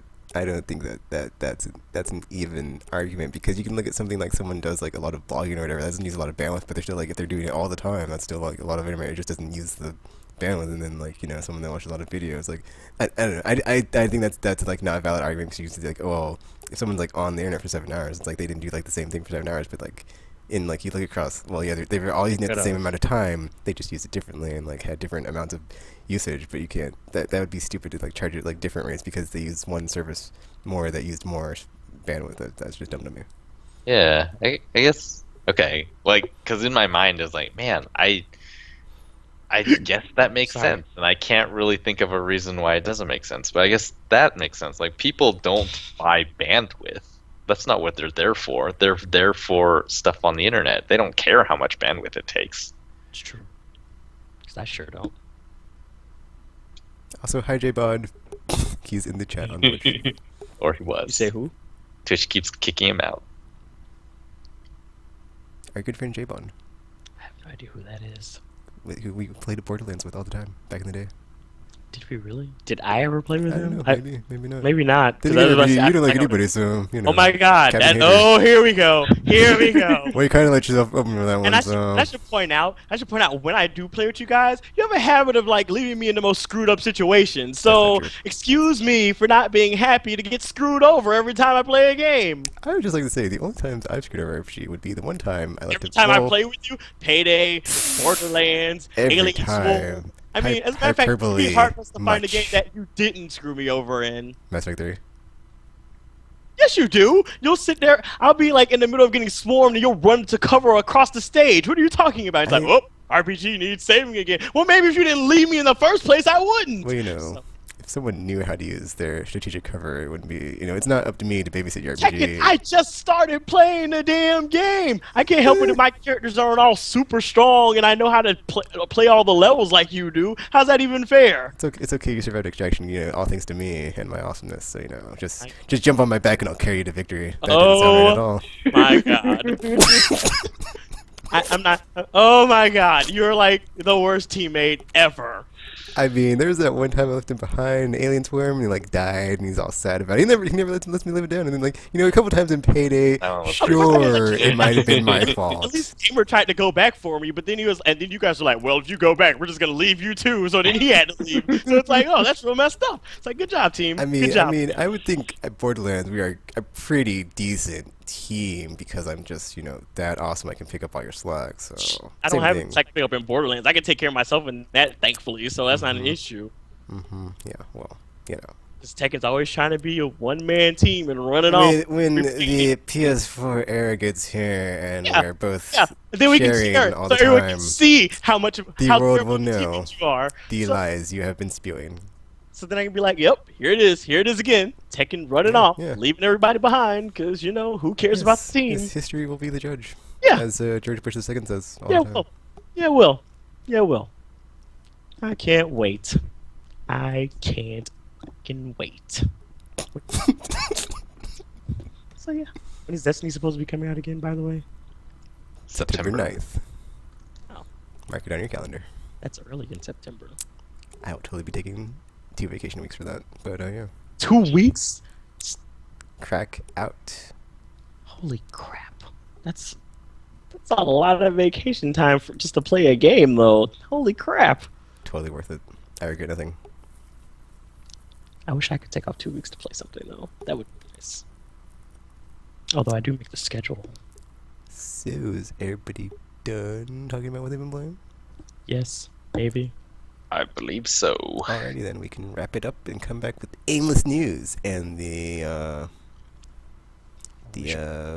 Watch Dogs thingy. I almost forgot what we were talking about. Or it doesn't really look that bad and all that stuff. So yeah, let's wrap it up and sign it out. Check us out, aimlesspodcast.com, on Twitch. Hello. YouTube, Facebook, Twitter, So weird. We're and everywhere. aimlesspodcast.com. There really is no place where you cannot find us. We're inside your house. I don't know about that. Don't check under your bed. Don't do it. Do it. Is there anything you want to say, RPG, before we leave? Nope. About how you dislike all our viewers and listeners? Oh my god. just give them a hint, because you know, you're just so... You know who I listen when people dislike come on the right podcast now? And you don't know. You, Tekken. You. And you're about to make me bring back the suck list. Just because. Oh, great. Yeah. It's a feature I've been missing. Is that what you've been missing, I Tekken? would Because not you're mind because you're coming about to back. bring it back. You're about to bring Oh, it that'd be back. great. I wouldn't mind seeing it again. Yeah, I bet you would. Actually, Microsoft should have been on a while ago, but this whole Xbox One went on because, ugh, guys, fix that. So, Alright then, so yeah, like Tropical said, check us out on the internet, Aimless Babble Z, aimlesspodcast.com, Twitter, Facebook, YouTube, anywhere else on the internet and stuff. And, what will happen on the next episode of Aimless Babble Z? RPG. And take and reconcile. One tactical furniture game. Another game. Another game. Will something happen to have us actually having a weekly topic for the first time in a long time? Who knows? We just Find don't- out on the next episode of Aimless Babble Z.